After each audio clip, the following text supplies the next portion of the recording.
Selamat datang para peserta silaturahmi Merdeka Belajar (SMB) yang berada di Zoom meeting dan yang menyaksikan langsung lewat kanal YouTube Kemendikbud RI pada sore hari ini.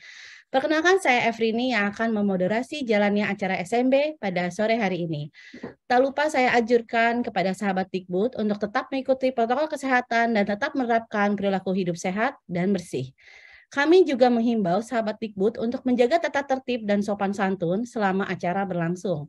Mengawali webinar SMB sore hari ini, saya akan menyampaikan 3 informasi penting terkait jalannya acara ini. Yang pertama, sahabat Dikbud tidak perlu menyampaikan kehadiran maupun komentar di dalam kolom bicara atau kolom chat. Yang kedua, link atau tautan daftar hadir untuk mendapatkan sertifikat akan diberikan oleh panitia pada saat berlangsung pada kolom bicara. Yang ketiga, sahabat Dikbud dapat menyampaikan pertanyaan untuk para narasumber melalui kolom bicara Zoom meeting. Kami juga mengucapkan terima kasih atas antusiasme sahabat Dikbud untuk mengikuti SMB hari ini. Jumlah pendaftar webinar mencapai sekitar dari 7.000 orang, itu sekitar 7.000 orang, sekitar 7.000 orang itu mendaftar sebagai untuk mengikuti webinar ini. Karena keterbatasan kapasitas ruang webinar, jadi kami sarankan sahabat Dikbud yang tidak dapat bergabung di Zoom webinar dapat mengikuti webinar melalui kanal YouTube Kemendikbud RI. Baiklah, sahabat Dikbud, sebelum kita mulai diskusi bersama narasumber kita, saya akan jelaskan terlebih dahulu bahwa tema diskusi kita pada hari ini adalah persiapan tahun ajaran baru, kurikulum merdeka, pembelajaran berkualitas untuk semua. Implementasi kurikulum merdeka merupakan salah satu program prioritas yang melibatkan berbagai unit. Unit utama di lingkungan Kemendikbudristek. Kemendikbudristek juga memberikan pendampingan khususnya terhadap satuan pendidikan yang ingin mendaftar implementasi kurikulum merdeka di tahun ajaran 2023. Pada webinar kali ini, kita akan membahas mengenai refleksi dan praktek baik penerapan kurikulum merdeka, serta informasi pembukaan pendaftaran implementasi kurikulum merdeka di tahun ajaran 2023. Diharapkan informasi dalam webinar ini dapat memberikan gambaran yang lebih utuh dan menyeluruh mengenai implementasi kurikulum merdeka di tahun 2022, sehingga satuan pendidikan menjadi semakin yakin dan untuk mulai dan terus mengimplementasikan kurikulum merdeka. Nah, untuk membahas lebih dalam tentang implementasi kurikulum merdeka ini, di tengah kita telah hadir Bapak Ibu narasumber yang sangat hebat dan qualified di bidangnya. Yang pertama ada Bapak Zulkifli Anas. Halo Pak, Assalamualaikum. Waalaikumsalam. Suara saya bisa kedengaran? Bisa Pak, terima kasih Bapak sudah bergabung. Beliau adalah pelaksana tugas atau PLT Kepala Pusat Kurikulum dari Badan Standar Kurikulum dan Asesmen Pendidikan Kemendikbudristek RI. Kemudian yang kedua, kami juga ada bersama kita Bapak Taman Firdaus. Halo Pak. Halo Mbak, Assalamualaikum warahmatullahi wabarakatuh. Waalaikumsalam Selamat warahmatullahi sore wabarakatuh. untuk Indonesia Timur. Terima kasih luar biasa Bapak Taman Firdaus ini adalah guru SMA Negeri 1 Kota Bima dari Provinsi Nusa Tenggara Barat. Kemudian kita juga ada Ibu Neti Herawati. Halo Ibu. Halo juga, Assalamualaikum. Waalaikumsalam. Ibu Neti ini adalah Ketua Umum Pengurus Pusat Himpunan Pendidik dan Tenaga Kependidikan Anak Usia Dini ya Bu ya, Himpautni. Ya.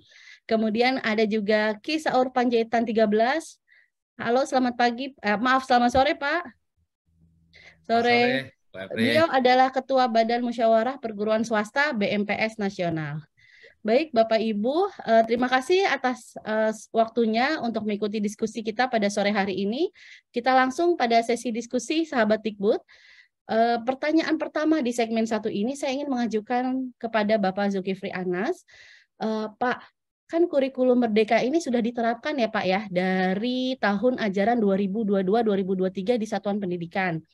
Bagaimana Pak implementasi kurikulum merdeka yang berjalan di tahun 2022 ini dan apa saja perkembangan kebijakan dari implementasi kurikulum di tahun 2023 ini Pak? Baik, terima kasih. Assalamualaikum warahmatullahi wabarakatuh. Waalaikumsalam warahmatullahi wabarakatuh. Ini Bu Neti, kemudian Pak Taman dan Ki Saur, selamat sore dan Bapak Ibu semua yang berbahagia. Sebagaimana kita ketahui, dan bulan Februari yang lalu kita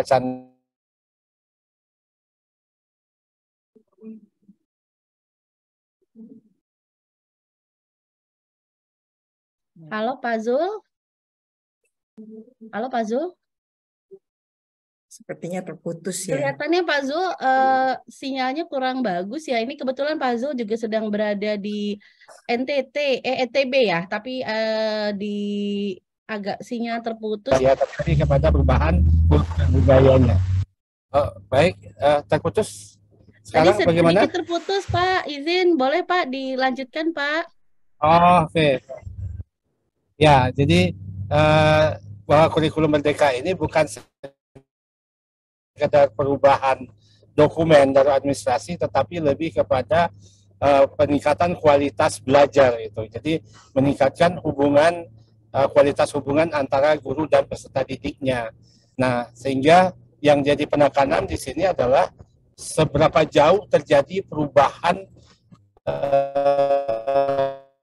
proses belajar, ketuntasan penyampaian materi, sekarang lebih kepada pelayanan kepada anak, agar setiap anak itu bisa menemukan cara terbaik bagi dia untuk tumbuh dan berkembang. Nah, selama ini, selama 1 tahun ini, yang kita lihat di lapangan, itu kelihatan perubahan dari cara-cara anak belajar.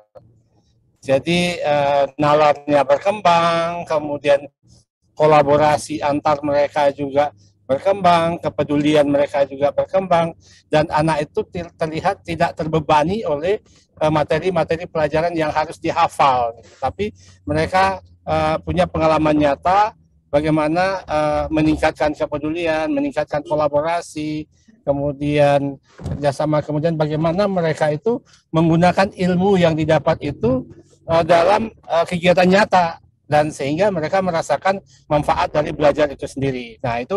Nah sekarang ini itu yang terjadi, sehingga terjadi perubahan dalam pola belajar sebetulnya. Nah saat ini kami sedang melakukan umpan balik nih, proses umpan balik terhadap semua kebijakan regulasi yang ada. Tahun lalu kita sudah melakukan umpan balik terhadap struktur kurikulum dan banyak masukan dari masyarakat. Umpan balik ini tujuannya adalah untuk mencek apakah bahasa yang kita gunakan dalam regulasi itu mudah dipahami dan mudah diterjemahkan oleh guru ke dalam proses pembelajaran yang berkualitas itu, yang memberikan pelayanan kepada peserta didik. Nah, jika seandainya ada hal-hal yang sulit dipahami atau menimbulkan miskonsepsi, itu segera kita tindak lanjuti gitu, sehingga di tahun 2023 ini kita siap untuk menyiapkan semua perangkat regulasi, perangkat dokumen yang memudahkan guru untuk menerapkan kurikulum merdeka ini. Dan mudah-mudahan di tahun depan kita sudah menyiapkan regulasi untuk kurikulum ini secara nasional, dan tentunya pemberlakuan tidak serentak 100%, tapi tetap bertahap sebetulnya. Nah, itu yang kita lakukan saat ini, perkembangan kebijakan terbaru. Tapi Bapak Ibu nggak usah khawatir, tidak akan terjadi perubahan yang sangat mendasar yang akan berdampak kepada guru gitu ya, dan siswa. Jadi kita tetap mempertahankan kefleksibelan dari kurikulum merdeka ini, kebermaknaan, belajar lebih mendalam, dan guru lebih leluasa untuk mengembangkan proses pembelajaran, kreativitas mereka dalam memberikan pelayanan kepada peserta didik, sehingga peserta didik juga punya ruang yang cukup, waktu yang cukup untuk mengembangkan potensi-potensi mereka, karakter mereka, dan kompetensi mereka. Kira-kira seperti itu. Baik, terima kasih Pak Zul. Sangat menarik ya. Jadi di 2023 tidak perlu khawatir, tidak ada perubahan lagi kurikulum, tapi lebih bagaimana kita bisa diimplementasikan lebih baik lagi. Seperti itu ya Pak Zul ya. Baik. Ya, Pak betul. Firdaus nih, Pak Taman Firdaus, izin. Bapak kan guru ya nih, guru di SMA Negeri 1 Kota Bima. Menurut Bapak, apa sih yang paling tertarik di dalam kurikulum Merdeka ini, dan bagaimana implementasi kurikulum Merdeka ini di sekolah Bapak di tahun 2022? Oke, baik. Terima kasih. Assalamualaikum warahmatullahi wabarakatuh. Waalaikumsalam warahmatullahi wabarakatuh. Selamat sore untuk kita semua, Bapak Ibu narasumber dan rekan-rekan saya, sahabat guru seluruh Indonesia. Ini pertanyaan menarik nih, menyambung apa yang disampaikan oleh Pak Idul tadi. Sebetulnya di kurikulum Merdeka ini kita lebih leluasa untuk merencanakan pembelajaran yang bermakna pada murid ya.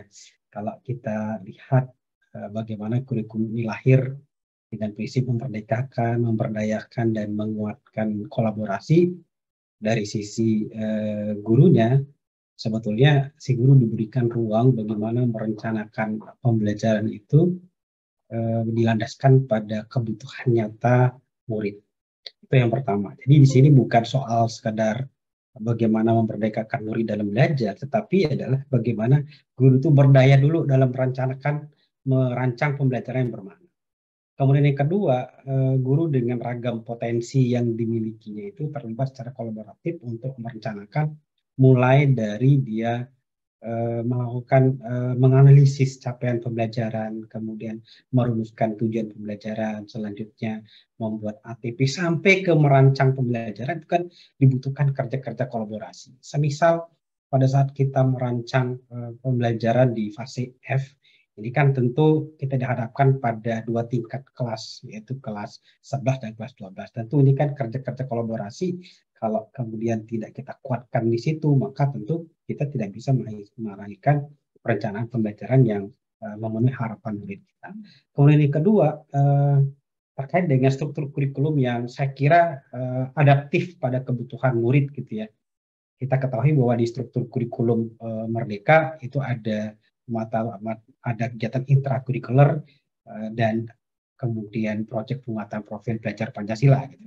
Nah, di kegiatan intrakurikulernya sendiri itu kan alokasi waktunya benar-benar memberikan ruang kepada kita guru untuk merencanakan pembelajaran yang mendorong murid untuk lebih kreatif, inovatif, dan tentu proses penguatan karakter itu tidak hanya terjadi di kegiatan P5 gitu, tidak, tetapi juga terjadi di dalam ruang-ruang kelas kita lewat pembelajaran yang bermakna tadi. Lalu yang ketiga di kurikulum Merdeka memang konsep penyederhanaan konten itu sendiri menyediakan waktu tersendiri bagi kita para guru khususnya gitu ya untuk melakukan pemetaan. Sebetulnya kebutuhan belajar murid kita ini seperti apa sih? Sehingga dengan cara demikian meskipun dengan asesmen awal yang sederhana gitu dengan pertanyaan-pertanyaan yang sederhana, tapi informasi ini akan bermakna untuk memberikan layanan pembelajaran yang berdiferensiasi bagi murid kita sesuai dengan kebutuhan belajarnya. Saya kira tiga hal ini menjadi hal-hal yang esensial. Kenapa kemudian bagi saya secara pribadi sebagai guru itu tertarik untuk terus mengimplementasikan kurikulum Merdeka ini tentu berorientasi pada kebutuhan belajar murid. Selain itu juga hal menarik berikutnya adalah bagaimana di dalam kurikulum Merdeka ini pembelajaran yang kita rencanakan itu sesuai dengan kesiapan peserta didik kita. Jadi dalam konteks ini pemanfaatan fase misalnya di dalam perencanaan pembelajaran ini kan memungkinkan anak-anak kita semisal di satuan pendidikan kami yang telah masuk pada tahun kedua gitu untuk belajar pada fase yang berbeda. Jadi semisal anak belum menyelesaikan tujuan pembelajaran di fase E, tetapi secara umum dia telah menguasai TP tertentu dalam mata pelajaran tertentu dan dia naik kelas di kelas 11 yang tentu berbeda fase dengan kelas 10. Tetapi anak diberikan kesempatan karena keyakinan kurikulumnya anak ini memiliki kemampuan untuk bertumbuh dan berkembang.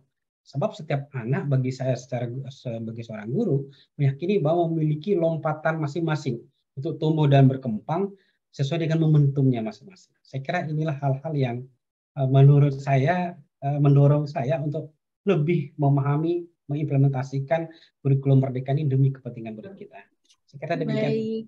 Terima kasih sekali Pak Taman. Ternyata kurikulum Merdeka ini tidak hanya untuk siswa ya Pak, tapi juga memudahkan untuk guru ya Pak ya, untuk mengajarkan materi-materi di sekolah. Kita beralih ke Ibu Neti. Bu Siap. Neti nih, Ibu kan Ketua Umum Pengurus Pusat Himpunan Pendidik dan Tenaga Kependidikan Anak Usia Dini ya, HIMPAUD nih. Sebenarnya kita pengen tahu ya, sejauh ini kalau untuk implementasi kurikulum Merdeka pada jenjang PAUD itu seperti apa ya Bu ya? Oke, baik. Saya sebenarnya juga penyelenggara pendidikan anak usia dini, PAUD Quantum Kid di Pekanbaru. Selain saya ketua umum yang kemudian beranggotakan 400.000 ya, lebih kurang. Sekarang kita coba bahas bagaimana implementasi kurikulum Merdeka di Satuan PAUD saat ini. Pertama, branding itu penting. Jadi ketika Mas Nadiem memunculkan brandingnya adalah Merdeka Belajar dulu, setelah itu ada IKM, itu udah pas. Jadi istilahnya dalam kondisi di mana maraknya calistung akademik, LKS yang menekan kreativitas, penyeragaman yang mengerosi potensi keunikan lokal, bahkan mengerosi fitrah yang diberikan kepada anak, dan juga penyeragaman pembelajaran, branding ini pas diterima oleh kita semua. Nah, artinya IKM diterima. Sekarang kita masuk bagaimana sih penerimaan yang kemudian diimplementasikan. Jadi saya menggambarkan begini. Ketika seseorang ditingkatkan pemahamannya untuk mengimplementasikan kurikulum Merdeka, itu persis kayak kita mendidik anak usia dini. Kita asesmen dulu kondisi awalnya, kemudian programnya apa, kemudian ada pendampingnya, dan dilihat progresnya, dan semua ekosistemnya penuh kasih sayang. Nah, sekarang kita lihat bagaimana sih saat ini implementasi kurikulum Merdeka. Nggak bisa dijawab dengan satu model, satu cara, satu jawaban. Kita lihat dulu. Berdasarkan survei yang dilakukan oleh saya, ketua timnya dengan Kemendikbud, dari 117.632 guru yang kita survei, bahwa 29,6% belum pernah ikut pelatihan. 53,4% hanya satu kali. Hanya 11% yang kemudian pernah mengikuti 2 kali. Maka ini akan berbeda penerimaannya.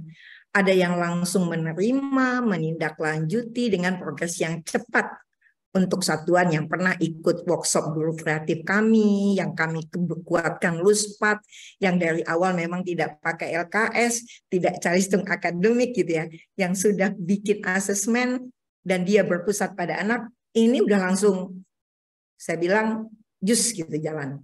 Nah, yang penuh tantangan yang mana ini? Kelompok yang tadi, yang 29,6% saya menyebutnya tidak pernah ikut pelatihan, dia kemudian pakai LKS, ini sih penuh tantangan. Dan penuh perjuangan ketika mereka merasa bahwa mereka benar, padahal mereka kemudian salah. Itu kondisi saat ini. Dan itu yang harusnya menjadi pemikiran kita dengan NKRI yang lokasinya beragam, gurunya beragam, apa yang bisa kita lakukan? Nanti kita akan bicara itu. Terima kasih. Baik, terima kasih Ibu Neti. Sangat ini ya tantangan yang berbeda gitu ya Bu Neti Ya, untuk betul. di PAUD ini. Baik, selanjutnya untuk Ki Saur nih sebagai Ketua Badan Musyawarah Perguruan Swasta Nasional. Menurut Bapak gimana sih kebijakan dan implementasi kurikulum Merdeka ini? Karena kan memang tujuan dari kurikulum Merdeka ini kan untuk menciptakan pembelajaran berkualitas bagi semua. Gimana menurut Bapak? Terima kasih Bu Elfri. Melihat bulan di tengah malam ditemani angin di kala sepi, izinkan saya menyampaikan salam sebelum menyampaikan presentasi kami ini. Banyaklah kabut di malam hari, kabutnya sampai ke Payakumbuh. Sambutlah salam kami. Assalamualaikum warahmatullahi wabarakatuh. Waalaikumsalam. Selamat sore. Shalom. Om Swastiastu, Namo Buddhaya. Salam kebajikan, Rahayu. Pak Zul yang saya hormati, Bu Neti dan sahabat saya semuanya, izin saya menyampaikan pertama statement kami adalah menyambung dikatakan oleh Prof. Neti tadi. Anak nelayan menangkap teri Medan banyak dijual. Sejak Pak Nadiem menjadi menteri, kurikulum Merdeka menjadi viral. Jadi istilahnya Bu Neti tadi, itu adalah branding. Oleh karena itu pertanyaannya Bu Evi saya jawab hari ini, ada 2 hal jawaban saya. Yang pertama adalah bagaimana kebijakan kurikulum Merdeka itu dipandang dari sisi swasta ini. Kami menggarisbawahinya bahwasanya memang Merdeka tujuannya adalah fokus kita adalah kepada siswa. Jadi siswa dan siswa. Nah, sebagaimana kita ketahui, siswa itu punya kodrat yang berbeda, kodratnya. Punya keunikan sendiri. Ada juga kodrat alam. Berbeda-beda daerah satu dengan daerah lainnya. Daerah Bu Neti di Sumatera, daerah yang teman kita ada yang di NTT dan seterusnya, berbeda-beda semuanya. Ada kodrat zaman, berbeda antar zaman itu. Jadi lain lubuk, lain ikannya, lain padang, lain belalangnya. Lain tahun, lain pula zamannya. Kurikulum itu tidak bisa disamakan semuanya. Sehingga kami berpendapat kebijakan kurikulum merdeka yang dibuat orang tua saya ini, Pak Jul ini menyesuaikan dengan kodrat alam, menyesuaikan kodrat anak, kodrat zaman ini cukup kita apresiasi untuk itu. Kita berbeda, tapi tidak untuk dibeda-bedakan. Saya senang tadi sahabat saya tadi, jadi kita bukan content base. Dengan kodrat zaman yang kita pelajari sekarang, itu mungkin belum tentu 10 tahun yang lalu yang akan datang akan berlaku. Paling sekitar 15%. Konten bisa kita pelajari.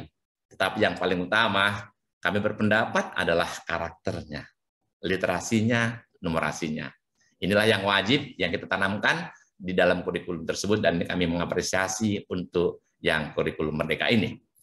Yang kedua, pertanyaannya bagaimana implementasinya?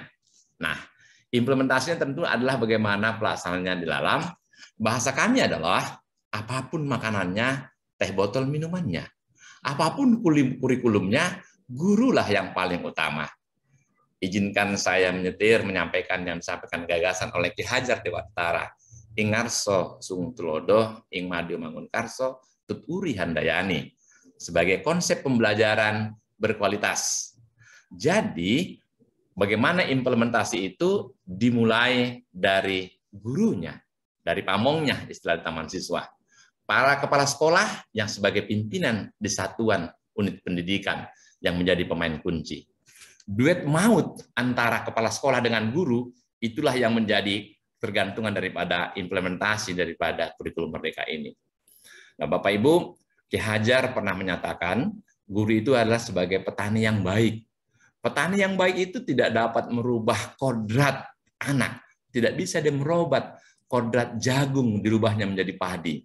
Tetapi dia bisa membuat padi itulah padi yang terbaik, jagung yang terbaik. Demikian juga anak-anak ini. Kita jadikan dengan implementasi kurikulum ini menjadi anak-anak yang terbaik, terbaik, dan terbaik. Jadi sekali lagi, hal ini kami ulangi, statement kami adalah dimulai dari para gurunya, guru yang teladannya, disitulah yang memulainya. Nah, oleh karena itu, kami dari swasta, sebagaimana diketahui, di sekolah swasta itu, data menunjukkan data terakhir, dari 232.672 sekolah, itu 56.800 ada di swasta, atau 24%. Kalau dari muridnya, dari 47 juta, itu 11 juta ada di swasta, atau 23%. Kalau gurunya, dari 2,8 juta, itu ada 645.000, atau 23% dari swasta. Nah, kembali ke situ, jadi kami dari swasta, menyambut baik ini, dan kami senang diajak untuk diskusi hari ini. Kami berusaha untuk mengimplementasikannya di swasta yang sampai sekarang tentulah ini kita dukung dengan baik bagaimana untuk melaksanakan kebijakan ini. Karena dimulai dari niat yang baik, nama itunya insya Allah baik, hasilnya baik, terlaksanakan dengan baik.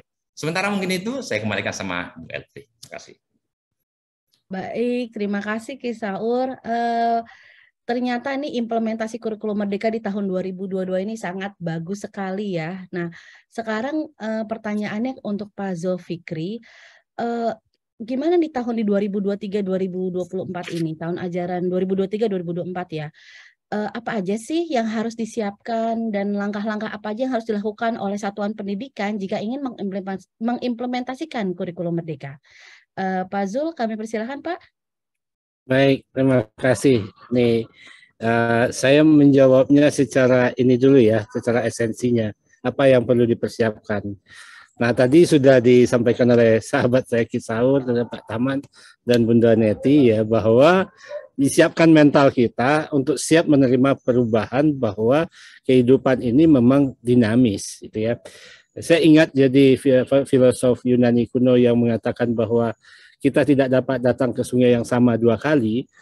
Artinya ketika kita datang ke sebuah sungai, kita ketemu air, dan 5 menit kemudian kita datang lagi, air yang kita temui bukan air yang tadi. Nah, artinya apa?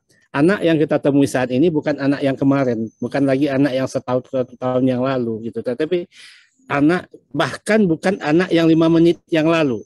Yes. Bisa Jadi bisa jadi fisiknya sama, tapi dalam waktu 5 menit itu ada perubahan yang mendasar cara berpikir mereka. Dan dia itu akan menghadapi persoalan kehidupan ke depan yang jauh lebih kompleks. Nah, persoalan ke depan mereka itu jauh lebih kompleks dari persoalan yang kita alami sekarang.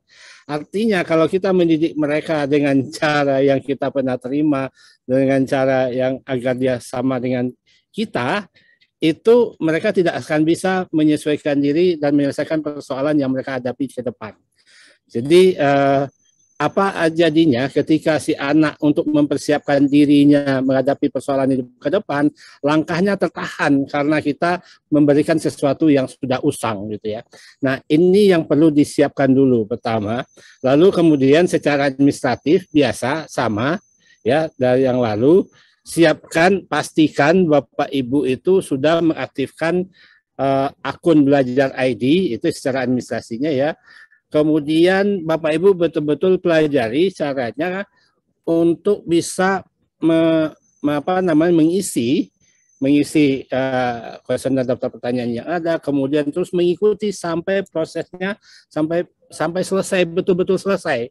Karena pengalaman yang lalu-lalu itu banyak yang komplain setelah ditutup pendaftaran, kemudian kita umumkan, banyak yang komplain, kok kami sudah mendaftar, kok tidak muncul, ternyata itu tidak tuntas sampai akhir gitu kan. Jadi tolong dipelajari itu. Nah, itu dari segi administrasi. Kemudian dari segi yang lainnya, Bapak Ibu itu tadi bahwa siapkan diri kita untuk mempelajari regulasi yang ada, kemudian siapkan diri kita untuk betul-betul memahami anak, memahami kebutuhan anak yang beragam tadi per individu. Kata Pak Kisaur tadi sudah mengatakan seperti itu, pahami konteks kita di daerah masing-masing, di satuan pendidikan kita itu juga berbeda, di daerah kepulauan seperti apa, di daerah perkotaan seperti apa, desa pegunungan seperti apa, dan kemudian siapkan diri kita untuk bisa memberikan layanan kepada setiap individu anak, siap memberikan ruang kepada setiap individu anak supaya mereka bisa menemukan jati dirinya. Seperti petani tadi kata Pak Kisaur bahwa ada padi, ada jagung, ada rambutan, ada pepaya, dan kita tidak bisa mengubah mereka sesuai dengan keinginan kita. Seperti kata Pak Ki Hajar bahwa tumbuh kembangnya anak itu di luar kecakapan dan kehendak kita kaum pendidik. Tumbuh kembang mereka itu berdasarkan fitrahnya. Nah, ini yang perlu dipersiapkan. Kemudian kalau selama ini guru itu fokus kepada mata pelajarannya sendiri, materi pelajarannya sendiri, kemudian begitu kurikulum selesai disampaikan, sudah selesai tugasnya, sekarang ini harus berkolaborasi. Harus antar guru, antar tingkatan harus berkolaborasi. Antar guru satu level harus berkolaborasi gitu kan. Antar guru dengan kepala sekolah, guru dengan orang tua dan sebagainya. Dan ini tapi sebetulnya kurikulum merdeka ini bukan untuk memperumit guru, justru untuk mempermudah sebetulnya, sehingga Bapak Ibu guru bisa mewujudkan suasana belajar yang interaktif, yang bermakna, yang mendalam, dan si anak merasa menemukan dunianya di situ. Dunia belajar ini adalah dunia saya gitu ya. Nah itu, jadi pertama siapkan secara administrasi bahwa pastikan akun Belajar ID-nya aktif, kemudian pelajari semuanya dan ikuti dalam proses pendaftaran, ikuti sampai selesai gitu ya. Pastikan bahwa itu pilihannya juga sesuai dengan apa yang sudah kita pahami. Misalnya kita udah yakin untuk mandiri berubah, kita yakin mandiri belajar, kita yakin untuk mandiri berbagi misalnya kan, pastikan saja itu. Dan saya pikir ini kesempatan ruang bagi guru untuk menunjukkan bahwa keberadaannya itu betul-betul bermakna bagi anak-anak gitu kan. Nah, ini kesempatan sebetulnya bagi Bapak Ibu guru. Silakan. Itu ya seperti itu. Ya. Baik, terima kasih Pak Zul ya. Jadi jangan takut terhadap perubahan ya Pak, karena perubahan bisa membawa kita ke lebih baik gitu kan. Iya. Nah, Pak Taman, karena Bapak nih yang di sekolah, menurut Bapak apa aja sih perubahan yang dirasakan setelah mengimplementasikan kurikulum Merdeka ini, Pak? Oke, terima kasih. Saya selalu berangkat dari pernyataan terakhir Pak Jul tadi ya, bahwa sebetulnya kurikulum ini memberikan ruang kepada kita guru untuk berubah. Pertanyaannya apa yang berubah ketika kita mulai mengimplementasikan kurikulum Merdeka ini di kelas kami, di satuan pendidikan kami, khususnya di SMA 1 Kota Bima. Pertama itu adalah terkait dengan kami telah memiliki satu tradisi bahwa untuk merancang pembelajaran itu tentu membutuhkan data-data otentik terkait dengan murid kita. Maka asesmen awal pembelajaran telah kami laksanakan meskipun dengan cara-cara yang sederhana. Pertanyaan-pertanyaan yang mungkin bagi sebagian orang ini sederhana sekali, tapi bagi kami itu bisa memberikan dan menghadirkan data-data terkait dengan murid kami. Misalkan kami bertanya 3 hal yang Anda ketahui tentang materi hari ini, 2 hal yang belum, dan 1 hal yang sudah, dan termasuk bertanya mengenai bagaimana suasana hati Anda hari ini. Nah, pertanyaan-pertanyaan ini ternyata menjadi informasi penting bagi kami guru untuk memberikan layanan pembelajaran yang terdiferensiasi bagi murid.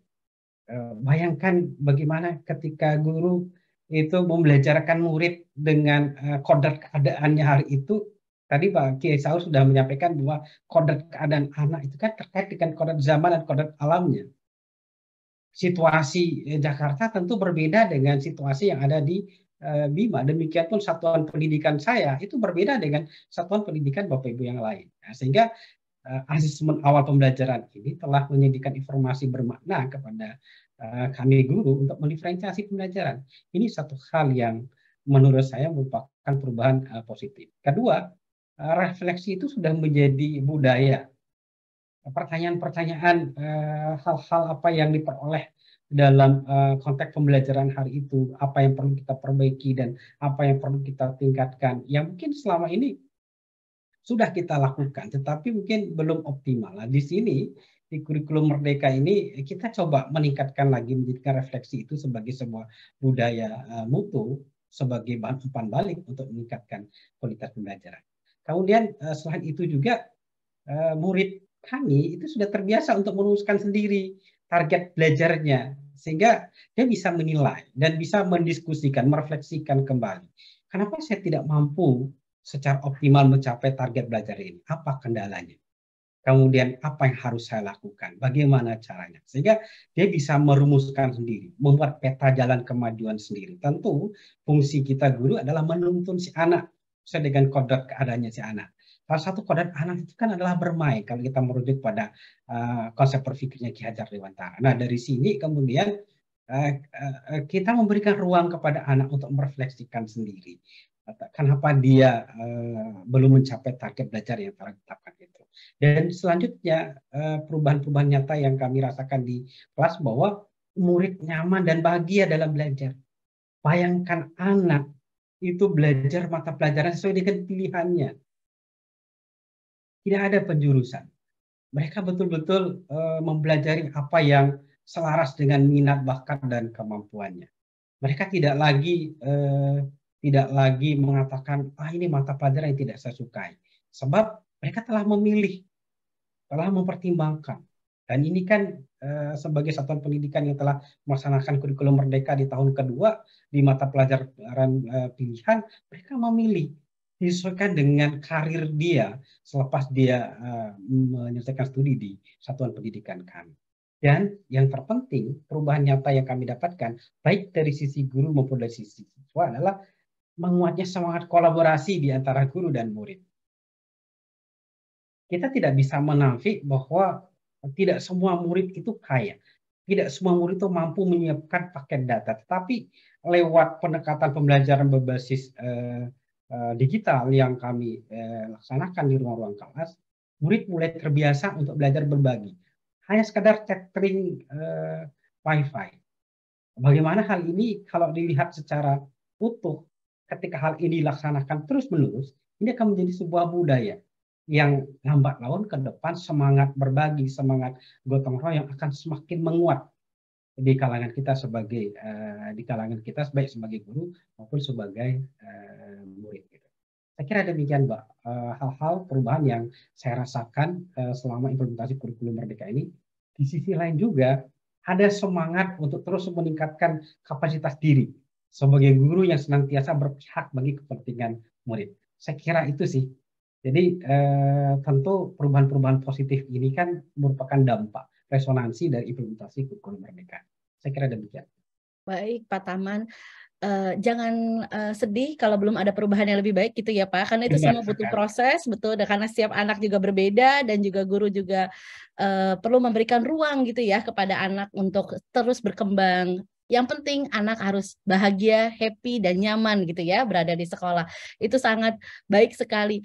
Nah, Bu Neti, kalau di pengamatan Ibu nih ya, ada praktek baik apa sih yang sudah berjalan di proses pembelajaran khususnya di PAUD ini?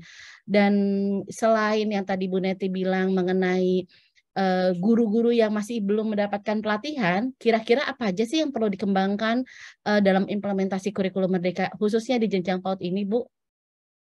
Ya, pertama saya datang ke beberapa provinsi, sampai ke Maluku, datang ke sekolah-sekolah penggerak.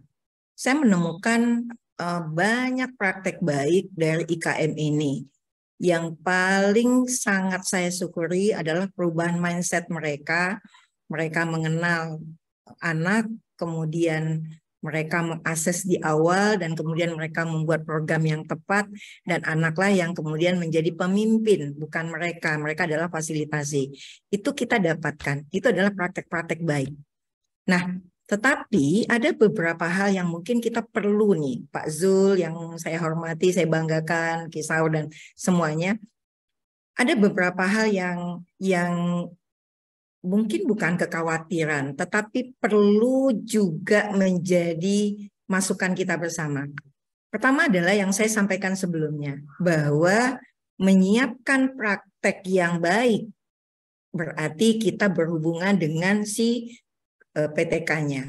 Persiapan untuk mereka menjadi PTK yang kemudian melakukan praktek baik, itu persis saya katakan tadi adalah seperti kita paham tentang tahapan perkembangan guru, maksudnya jadi jangan tahapan perkembangan anak gitu loh. Jadi kita tahu nih si gurunya ini posisinya bagaimana untuk melakukan praktek baik ini. Lalu kemudian dia memiliki sebuah sistem yang mendukung dia untuk kemudian dia naik dari satu tahap ke tahap dengan hati yang happy, yang nyaman. Jadi ini yang saya khawatirkan, ini kan sekalian masukan tadi ya Mbak ya pertanyaannya. Yang saya khawatirkan adalah kita membuat para anak-anak happy, kemudian para gurunya kemudian quote and quote yang tidak tepat, kemudian ekosistemnya yang tidak mendukung, mereka kemudian melaksanakan itu kayak dikarbit gitu ya. Jadi kayak saya selalu bilang kalau tahapan perkembangan anak itu masih bayi tapi sudah disuruh berlari, tidak kita siapkan dulu. Sehingga yang mungkin perlu kita kuatkan lagi Pak Zul, saya kalau ngelihat konten, saya baca bukunya, saya kemudian pelajari, ini tinggal sebuah sistem yang mendukung ini terjadi. Nah jangan sampai nanti yang terjadi di lapangan itu adalah, maaf, lebih ke basisnya administrasi, kemudian aku sudah sekolah penggerak gitu, kemudian melabelkan dirinya sebagai pemerintah sih sebenarnya yang melabelkan. Sehingga saya sempat diskusi Pak Zul, mohon izin nih, saya sampaikan juga begitu. Dulu kita punya sekolah internasional dan kemudian kita berujung bahwa tidak tepat kemudian mendewakan sebuah sekolah. Kemudian kita bikin program zonasi. Mungkin sebagai orang yang kemudian ada di lapangan, Pak Zul, mungkin perlu kita mendiskusikan apakah label mandiri, moderat, sekolah penggerak, bukan sekolah penggerak, itu kemudian punya efek apa di lapangan. Akhirnya berlomba-lomba untuk sebuah rekayasa dalam administrasi, bukan di dalam substansi yang sesungguhnya. Sehingga yang harus kita pastikan adalah ini menjadi motivasi internal untuk berubah, bukan motivasi eksternal untuk mengejar sebuah label. Aku sekolah penggerak. Saya selalu bilang, Emang yang nggak punya label sekolah penggerak, dia tidak sekolah penggerak? Belum tentu, bisa jadi dia lebih lagi dia sebagai sekolah penggerak.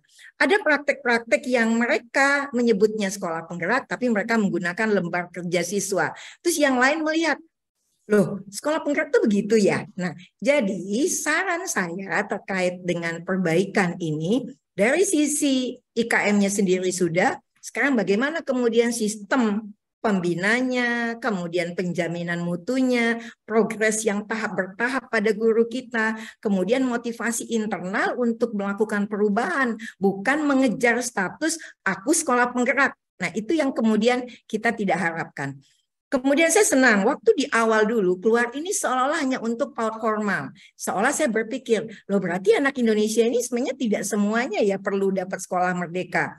Padahal kalau ditanya apa sih kebaikan saat ini pada PAUD, semangat memberikan pembelajaran anak usia dini yang tinggi pada PAUD non formal meskipun tidak diakui profesinya, 98% didirikan masyarakat. Kalau ada program yang baru mereka berbondong-bondong untuk itu adalah praktek baiknya. Tapi yang menjadi persoalan, mereka tidak kenal anak, mereka tidak paham bagaimana memberikan program, mereka tidak membuat asesmen yang baik. Nah, oleh karena itu, ekosistemnya dengan sebuah sistem harus kita persiapkan untuk Indonesia, bukan hanya untuk sekolah penggerak. Semua lembaga PAUD harusnya menjadi sekolah penggerak. Jadi bukan hanya yang punya label sekolah penggerak saja yang kemudian dia bergerak bersama-sama. Nah, kemudian masukan kami juga, Pak Zul, saya tahu kita bertahap begitu. Ketika kita membuat capaian usia di akhir pendidikan, ini PAUD itu beda loh dengan SD. Setiap tahun itu percepatannya berbeda. Saya berharap bahwa TP yang ke bawahnya kemudian menjadi perhatian kita. Kalau tidak, nanti semua ditarik ke atas. Yang terjadi adalah seperti kupu-kupu di kepompong itu sudah dipotong untuk kemudian dia bisa terbang. Karena para guru kita tidak bertahap. Nah, untuk inilah saya berharap semoga sebuah sistem penjaminan mutu kemudian menjadi sebuah ekosistem yang baik dan menjadi sekolah penggerak itu adalah motivasi internal, bukan motivasi eksternal. Lalu kita siapkan sebuah pembinaan yang baik sehingga semua lembaga PAUD memang bertujuan dan bercita-cita. Untuk itu kita berharap Dinas Pendidikan mendukung dengan seperti mendukungnya tahapan perkembangan. Pada guru dengan tahap 0, apa yang harus dilakukan pada tahap 1. Bukan, maaf kami juga menemukan fakta-fakta. Dalam 6 bulan kecamatan ini semua sudah sekolah penggerak. Orang yang sekolah penggerak yang dapat dana 80 juta aja butuh 2 tahun kan. Nah, ini kira-kira beberapa praktek baik bahwa mereka adalah pembelajar sejati meskipun tidak diakui profesinya. Mereka semua sekarang mengajar. Kita pastikan mereka melaksanakan kurikulum merdeka sebagai sebuah motivasi internal, bukan karena mengejar labelisasi yang berujung kepada administrasi sebelaka, tapi yang sesungguhnya yang terbaik untuk anak-anak. Demikian, Mbak. Terima kasih. Terima kasih Ibu. Jadi bukan labelisasi, tapi bagaimana kita mewujudkan pembelajaran berkualitas bagi semua. Betul. Guru happy, anak-anak happy, nyaman belajar bersama gitu ya Bu ya. Baik. Sistemnya juga happy Mbak. Betul, sistemnya juga harus happy sama-sama kita. Iya.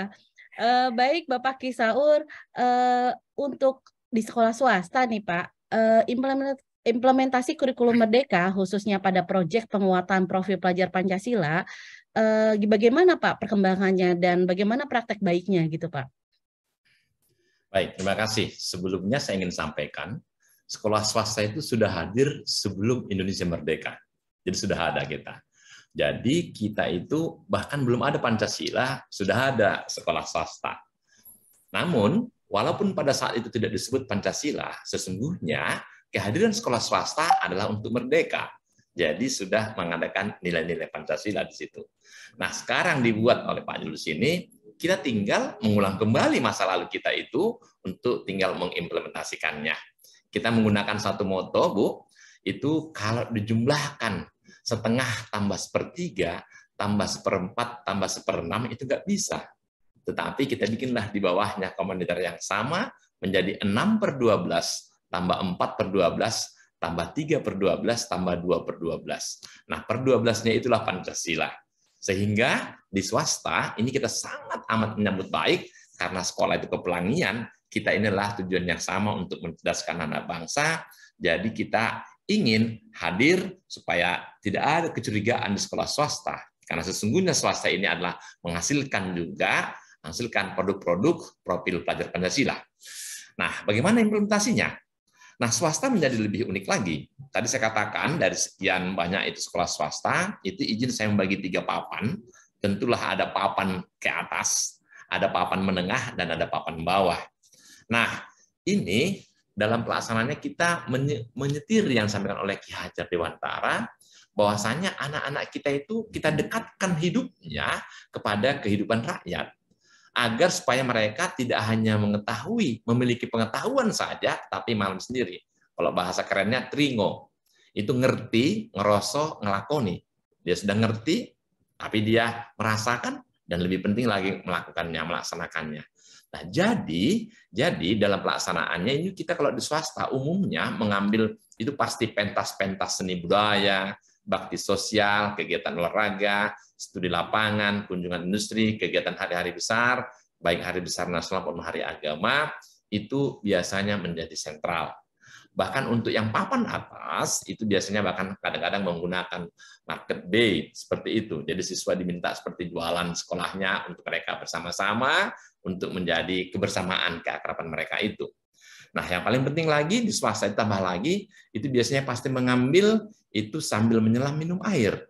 Biasanya dia akan promosi.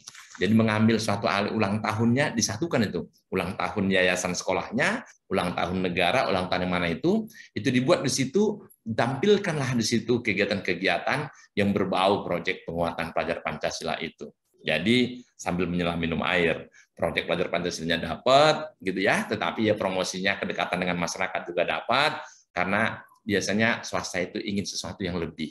Kalau kurikulum merdeka yang disampaikan Pak Zul itu, kita biasanya pasti langsung kita lahap habis. Dari dulu itu, swasta itu pasti paling tunduk, paling turut kepada pemerintah, bahkan dia senang menambahkannya. Ada plus-plusnya. Jadi swasta itu biasanya ada plus-plusnya.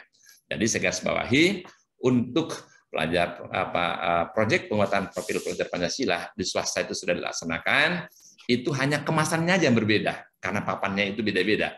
Papan atas, papan tengah, dan papan bawah, kemasannya berbeda, tapi isinya itu sama-sama dengan penguatan profil pelajar Pancasila, karena memang dari awalnya memang itulah sudah rohnya swasta itu.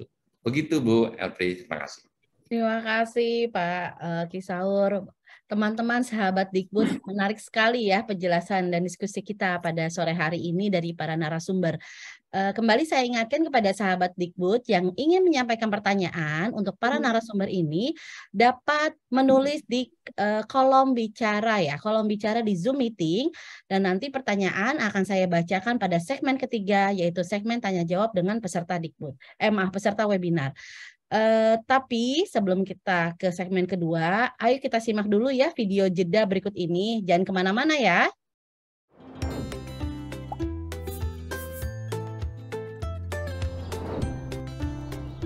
Bu Asri, saya lihat sepertinya sedang kebingungan. Ini loh Pak Pandu, saya nih sedang bingung. Saya dan para guru ingin mendaftar sebagai satuan pendidikan pelaksana kurikulum merdeka. Tapi saya bingung nanti implementasinya seperti apa ya? Wah, jangan khawatir Bu Asri. Sekolah saya sudah 1 tahun mengimplementasikan kurikulum merdeka. Proses pembelajaran menjadi lebih mendalam, bermakna, relevan, dan menyenangkan. Murid-murid saya jadi lebih semangat dalam belajar. Bu Asri tidak perlu cemas. Karena dalam menerapkan kurikulum merdeka, Kemendikbudristek telah menyediakan 6 dukungan kepada kita untuk menjadi sumber belajar. Dukungan tersebut meliputi komunitas belajar, platform Merdeka Mengajar, narasumber berbagi praktek baik, seri webinar, mitra pembangunan, dan pusat layanan bantuan atau helpdesk. Untuk mengimplementasikan kurikulum merdeka, kita tidak sendirian. Kita bisa bersama-sama mempelajari kurikulum merdeka dengan para guru dan rekan sejawat yang lain. Kita bisa membuat komunitas belajar baik di sekolah maupun antar sekolah, bahkan antar daerah. Dalam komunitas belajar, kita bisa bersama-sama mencari solusi terkait kegiatan belajar mengajar, berbagi inspirasi dan praktek baik. Platform Merdeka Mengajar hadir menjadi salah satu sumber belajar dan informasi untuk dapat membantu kita memahami implementasi kurikulum Merdeka. Mulai dari beragam topik pelatihan terkait kurikulum Merdeka yang bisa diakses secara mandiri, sehingga seluruh pendidik berkesempatan mendapatkan pelatihan secara daring, kapanpun dan dimanapun. Dokumen penting terkait kurikulum Merdeka berupa panduan dan kebijakan, hingga berbagai referensi perangkat ajar seperti modul ajar, bahan ajar yang bisa digunakan. Untuk memperoleh inspirasi tentang implementasi kurikulum Merdeka, kita dan komunitas belajar dapat mengundang narasumber untuk berbagi praktek baik di komunitas belajar maupun kesatuan pendidikan. Informasi tentang narasumber berbagi praktek baik tersedia di platform Merdeka Mengajar. Untuk memperdalam pemahaman konsep dan implementasinya, ada juga seri webinar dari Kemendikbudristek yang dapat kita ikuti, baik secara mandiri maupun bersama komunitas belajar. Beberapa seri webinar ini juga dapat diakses di platform Merdeka Mengajar dan kanal YouTube Ditjen GTK Kemendikbud RI. Kemendikbudristek juga mengajak mitra pembangunan yang secara mandiri dapat mendukung satuan pendidikan dalam implementasi kurikulum Merdeka. Mitra pembangunan berasal dari lembaga, yayasan, organisasi, dunia usaha, dan dunia industri.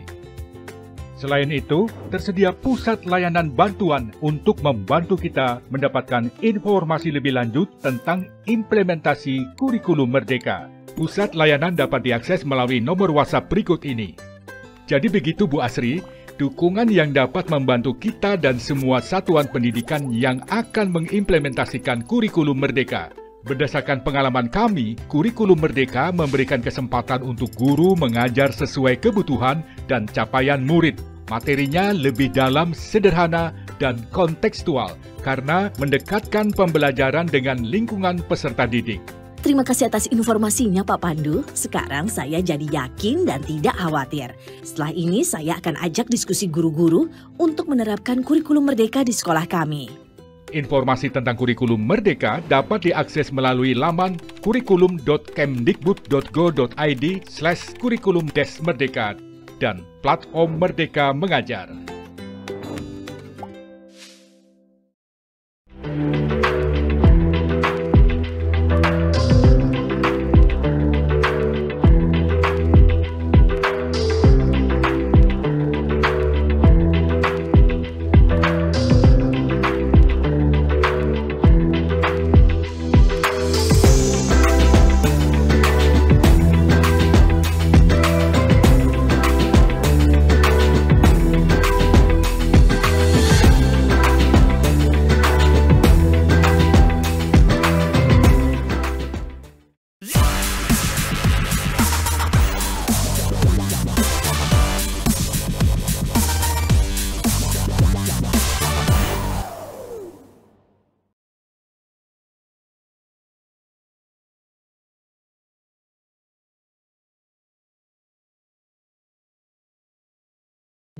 Sahabat Dikbud, kita kembali lagi di webinar Silaturahmi Merdeka Belajar dengan tema persiapan tahun ajaran baru kurikulum Merdeka, pembelajaran berkualitas untuk semua.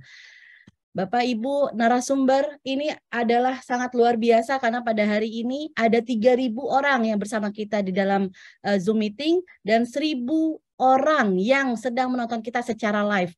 Mungkin karena topik yang sangat menarik dan juga narasumber yang sangat hebat-hebat ini sehingga ingin sekali mengikuti ya pembicaraan kita pada hari ini. Bapak Ibu, kita lanjutkan pada segmen kedua ya Bapak Ibu untuk sesi pertanyaan. Ini adalah pertanyaan-pertanyaan yang masuk melalui platform Merdeka Mengajar. Jadi platform Merdeka Belajar ini adalah sebuah platform yang dibangun untuk menunjang implementasi kurikulum Merdeka agar dapat membantu guru mendapatkan referensi, inspirasi, dan pemahaman lebih dalam tentang kurikulum Merdeka. Platform ini juga disediakan untuk menjadi teman penggerak bagi guru dan kepala sekolah dalam mengajar, belajar, dan berkarya.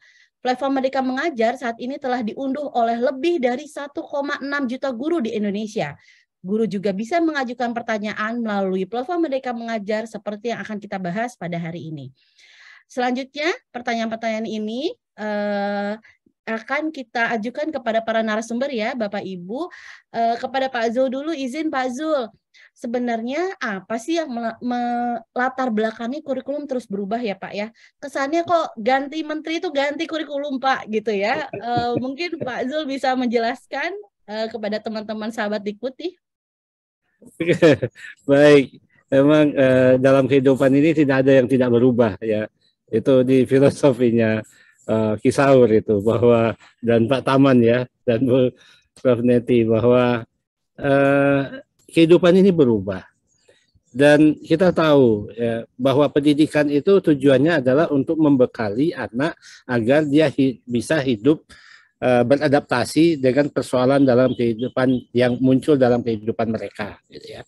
Nah, kita tahu persoalan yang muncul di hari ini, besok itu kan berbeda ya, dengan persoalan hari ini dengan kemarin itu jauh berbeda. Jadi dari segi apapun, dari ilmu pengetahuan juga berbeda, kemudian bertumbuh dinamis, kemudian persoalan dan kehidupan dan kemampuan yang dibutuhkan juga antara tahun ini dengan tahun kemarin dan tahun-tahun yang akan datang juga berbeda. Nah, sehingga kurikulum itu kita persiapkan agar mampu membekali anak supaya mereka bisa menjawab tantangan kehidupan ke depan. Kan? Jadi sementara yang kita miliki itu kan berdasarkan pengalaman kita di masa lalu. Sehingga di dalam dunia pendidikan itu, kita yang harus masuk ke dunia anak. Bayangkan misalnya anak milenial sekarang gitu ya, anak generasi Z sekarang. Kita ajarkan dengan cara kita yang lalu gitu. Nah, kalau kita sampaikan kontennya dengan cara misalnya berceramah, begitu kita menyampaikan ceramah itu, ya sudah, mereka itu kabur, pikiran mereka itu kabur keluar ruangan gitu. Jadi mereka mendapatkan sesuatu yang tidak mereka butuhkan. Sehingga, nah di sini kenapa kurikulum itu berubah? Nah, karena kita ingin anak-anak kita itu lebih siap menghadapi persoalan dan tantangan kehidupan ke depan. Sehingga kurikulum lah yang menyesuaikan dengan kebutuhan anak. Kalau zaman dulu kan anak yang disesuaikan anak menyesuaikan dengan kurikulum gitu kan. Nah, itu resikonya karena dokumen di kurikulum itu statis. Apa yang kita ajarkan hari ini besok udah nggak berlaku gitu. Mungkin depan nggak berlaku gitu kan. Nah, jadi di sini yang perlu disadari oleh teman-teman bahwa dalam perubahan kurikulum yang dirubah itu adalah proses pembelajarannya. Ya. Nah, dokumen-dokumennya silakan disesuaikan. Kenapa? Karena proses pembelajaran yang zaman dulu 10 tahun yang lalu dengan proses pembelajaran sekarang itu sudah tidak cocok sebetulnya. Sehingga kalau ditanya apa yang melatar belakangi perubahan kurikulum adalah perubahan yang terjadi dalam kehidupan itu sendiri. Ilmu pengetahuan berkembang, budaya masyarakat berkembang, kemudian tuntutan terhadap kemampuan agar anak bisa menghadapi persoalan tantangan kehidupan ke depan juga terus berkembang gitu kan. Jangan sampai anak yang akan hidup besok tertahan langkah-langkah kreatifnya gara-gara kita setia kepada kurikulum yang sebelum-sebelumnya yang sudah dalam hal tertentu tidak sesuai dengan tuntutan dan kebutuhan peserta didik. Prinsipnya sebetulnya kita memahami dunia anak, memahami kebutuhan mereka dan sangat sadar bahwa mereka hidup ke depan. Nah, di depan itu kehidupan sangat jauh lebih dinamis, perubahannya sangat cepat gitu ya. Nah, jangan sampai anak-anak kita itu terbelenggu sebetulnya pemikirannya, tidak siap untuk menghadapi kehidupan ke depan gara-gara kurikulum tidak mampu menyesuaikan dengan mereka. Makanya di sini Bapak Ibu, hal yang perlu disadari juga bahwa perubahan kurikulum saat ini bukan lagi perubahan kurikulum secara administratif, tetapi perubahan pelayanan kepada peserta didik. Kalau kita bicara pelayanan, tentunya pelayanan yang tepat itu adalah pelayanan yang sesuai dengan kebutuhan dan dunia mereka yang sangat dinamis, gitu kan, sehingga kita dituntut untuk mampu menyesuaikan dengan kebutuhan anak-anak. Karena utang kita adalah bagaimana anak-anak yang kita didik itu memiliki kemampuan sehingga dia bisa hidup di di masa depan dengan dengan tantangan yang lebih berat dalam kehidupan mereka gitu kan.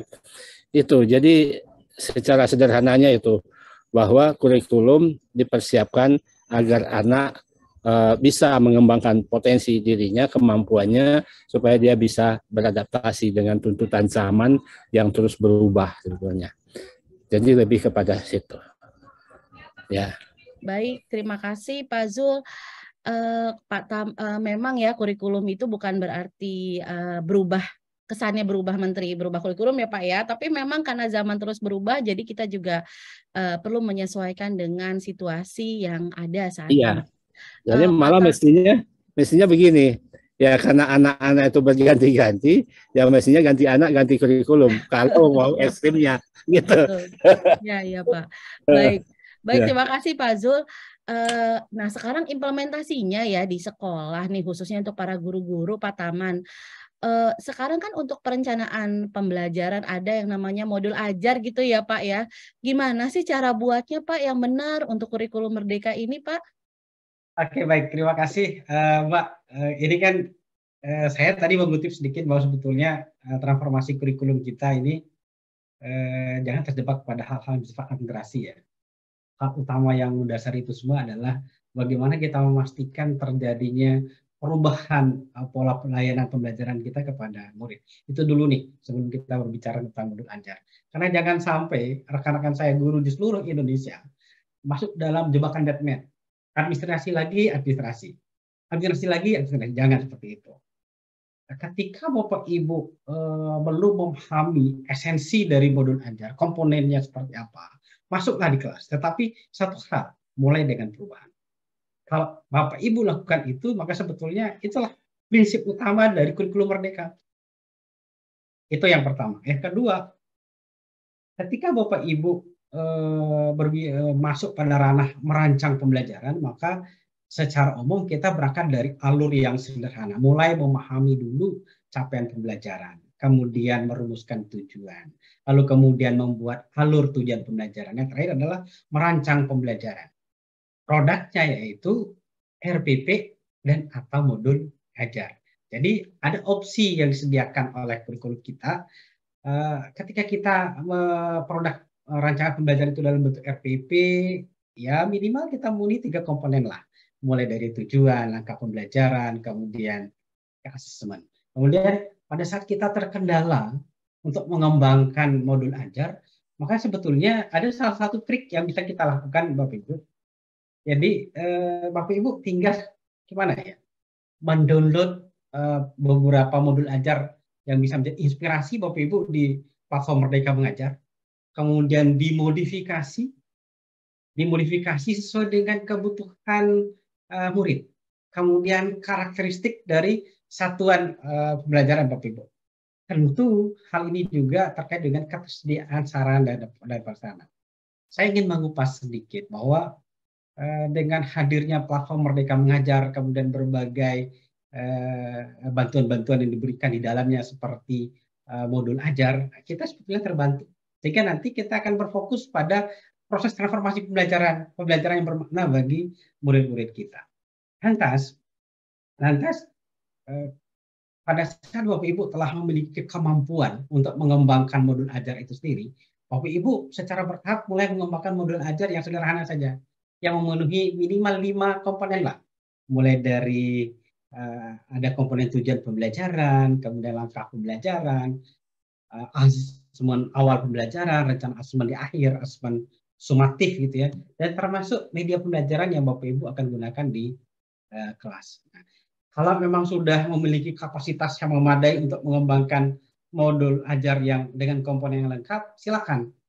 Artinya tetap pemerintah lewat platform Merdeka Mengajar itu telah menyediakan beberapa modul ajar yang menjadi inspirasi Bapak Ibu, yang tinggal disesuaikan dengan konteks kebutuhan Bapak Ibu di satuan pendidikan masing-masing. Saya kira dengan cara demikian kita semakin terbantu, dan guru juga akan memiliki suasana berpikir yang berkaitan dengan bagaimana sih merancang, kemudian bagaimana memadukan berbagai strategi-strategi pembelajaran yang ditemukan di berbagai referensi modul ajar yang ada. Saya kira itu Ibu Mbak Evelyn.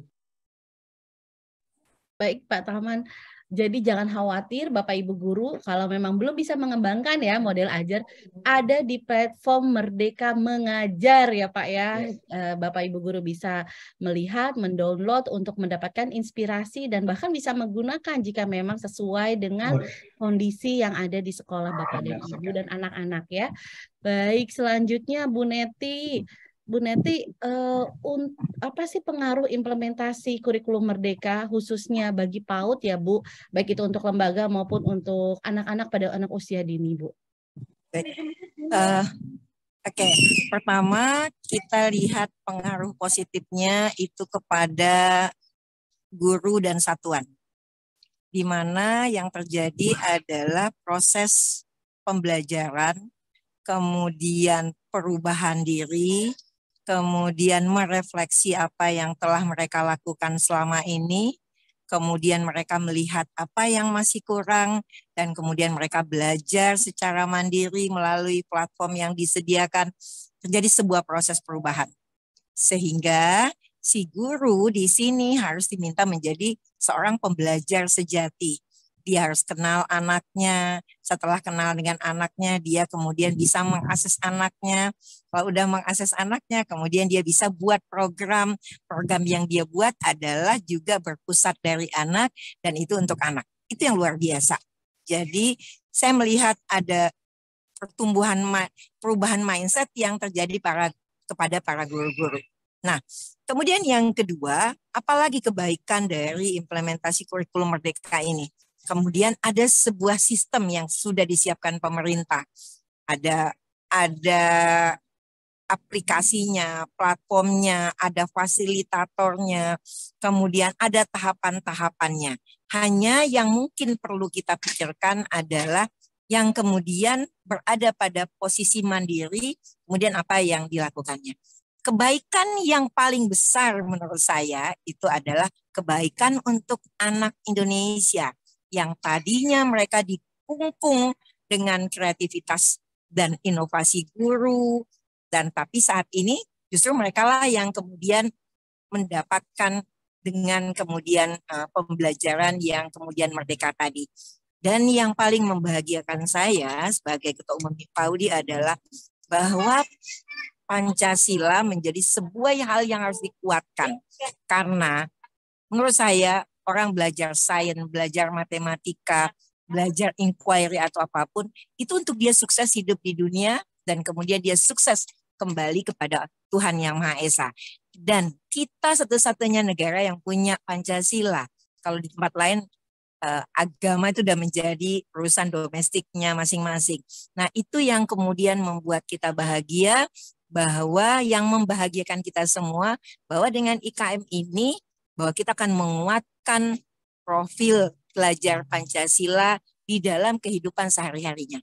Nah, yang menjadi tantangannya tentu saja ini bukan sekedar label gitu ya, bukan sekedar cuma narasi bahwa kita menguatkan profil pelajar Pancasila, tapi bagaimana kemudian ini benar-benar terjadi pada anak-anak kita, dan kemudian ketika kemudian ini belum sesuai dengan harapan kita, apa yang kemudian bisa kita lakukan untuk kemudian dia bergerak maju, bukan karena dipaksa, tapi karena motivasi internal belajar yang muncul pada anak-anak.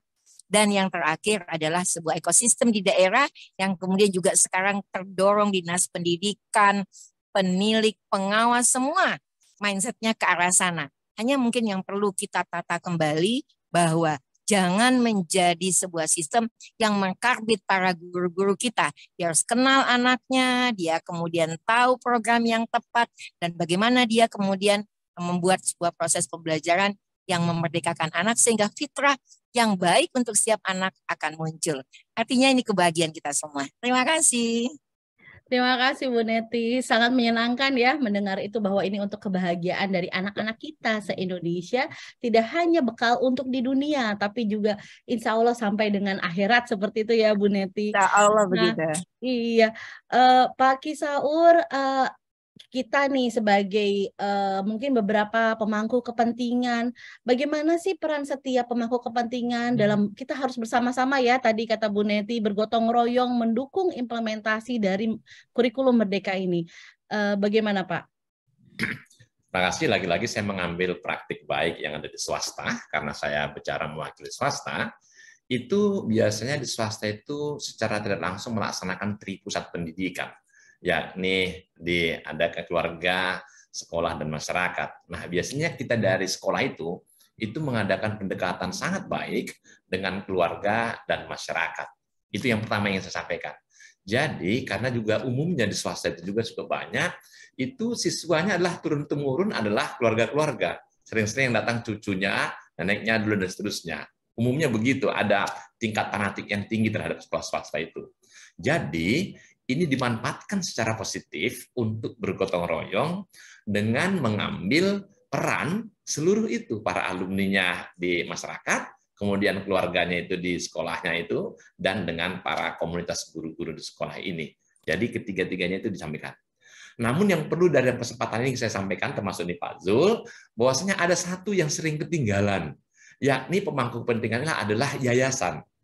Karena guru di swasta itu punya orang tua dua. Pertama, orang tuanya adalah dari dinas untuk melaksanakan kewajiban dia sebagai seorang pendidik dari tingkat kedinasan dan seterusnya. Tapi jangan lupa, guru itu punya orang tuanya juga adalah yayasannya sebagai penyelenggara. Nah, di sini sering-sering kita salah sebagai pemangku kepentingan, karena kalau yayasannya dengan kepala sekolahnya tidak cocok, ini maka tidak akan berjalan pelaksanaan daripada kurikulum merdeka ini di swasta. Nah, jadi sekaligus saya juga menyampaikan pada kesempatan ini, mari kita mendekati juga bareng-bareng dengan penyelenggara ini. Nah, penyelenggara ini gabungannya itu hari ini saya sebut namanya Badan Musyawarah Perguruan Swasta. Ini kami seperti ini.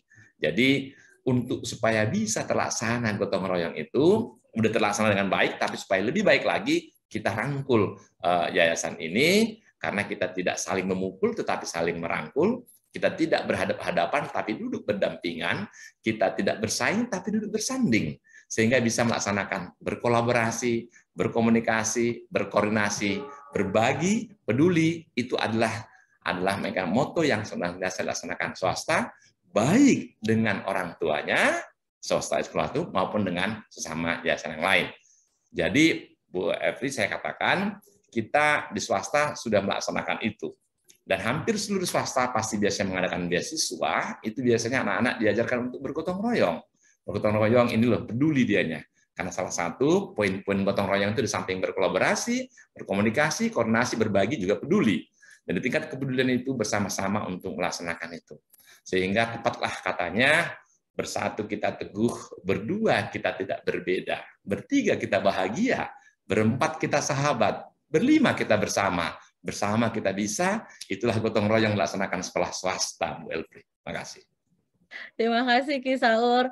Ayo kita bersama-sama bergotong royong ya, jangan bersaing, kita sukseskan kurikulum merdeka ini.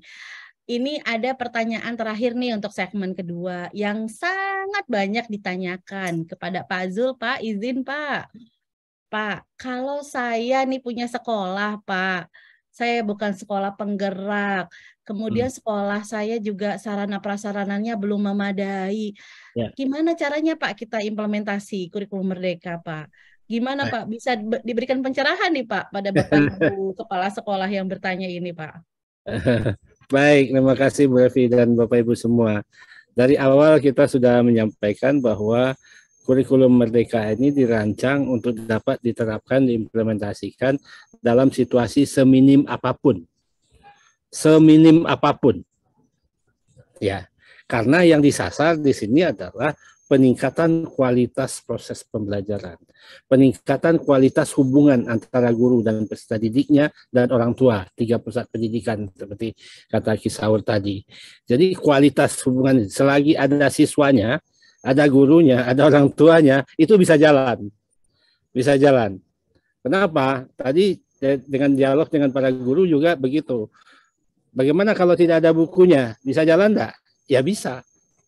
Apa yang nah sekarang ini kan lingkungan bisa jadikan sumber belajar. Yang penting sekali Bapak Ibu paham betul apa tujuan yang akan dicapai setelah anak belajar sesuatu. Apa makna yang dia dapat setelah dia belajar sesuatu. Ketika dia belajar misalnya urutan bilangan, makna apa yang dia dapat? bahwa ini sebuah ketentuan, sebuah prosedur, sebuah aturan, sebuah pola yang angka itu harus ditempatkan pada tempatnya, nggak boleh diacak-acak. Artinya di situ maknanya adalah kalau kita belajar urutan bilangan, kita belajar meletakkan sesuatu pada tempatnya, gitu kan? Nah, apakah itu bisa digunakan dengan menggunakan sumber belajar di sekitarnya? Sangat bisa. Yang penting begitu ketemu anak murid di minggu pertama, hari-hari pertama itu coba kenali kemampuan awal mereka. Misalnya, target kita anak itu mampu membaca. Nah, pada saat kita ketemu di awal itu, coba dicek. Dalam kelas kita itu ada anak nggak yang belum kenal huruf? Ada anak nggak yang sudah bisa menyambung huruf menjadi kata? Udah ada nggak anak yang sudah bisa menyambung kata menjadi kalimat dan sebuah cerita dalam satu paragraf misalnya?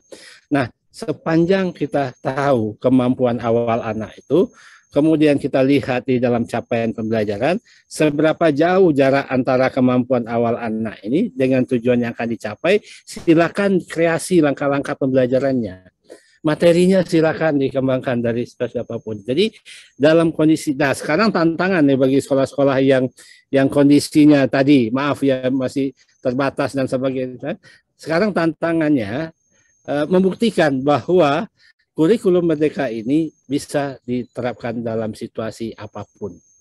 Nah, makanya kami tahun ini rencananya akan membuat praktik-praktik baik, difilmkan di sekolah yang sangat terbatas, yang di situ juga muridnya, orang bilang tanda kutip itu murid sisa, yang tidak bisa diterima di tempat lain.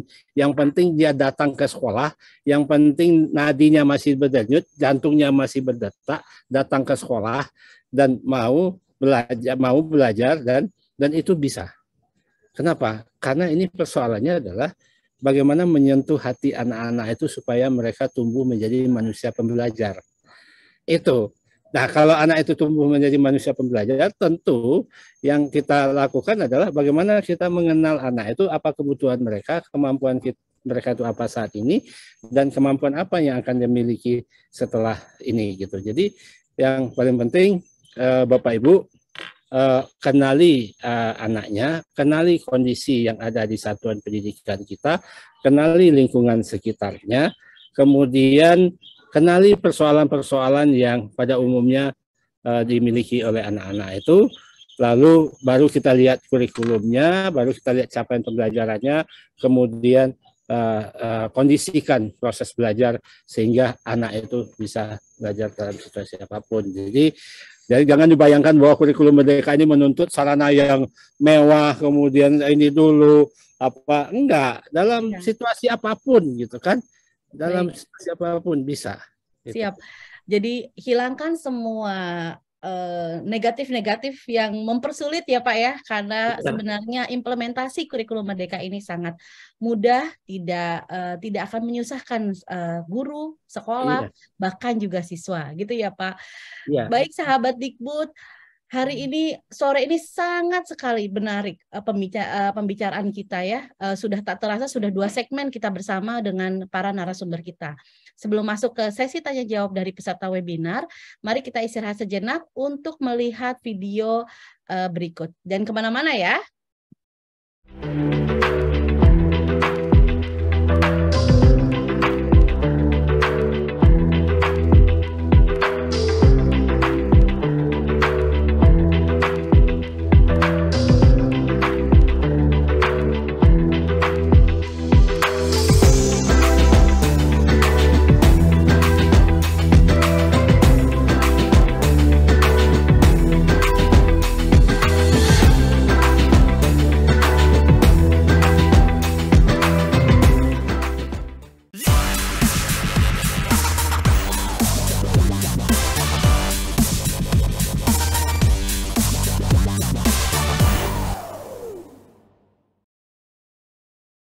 Baik, Bapak Ibu, sahabat Dikbud, ini sangat banyak sekali pertanyaan yang diajukan oleh para sahabat Dikbud ya yang mengikuti perbincangan kita pada hari ini.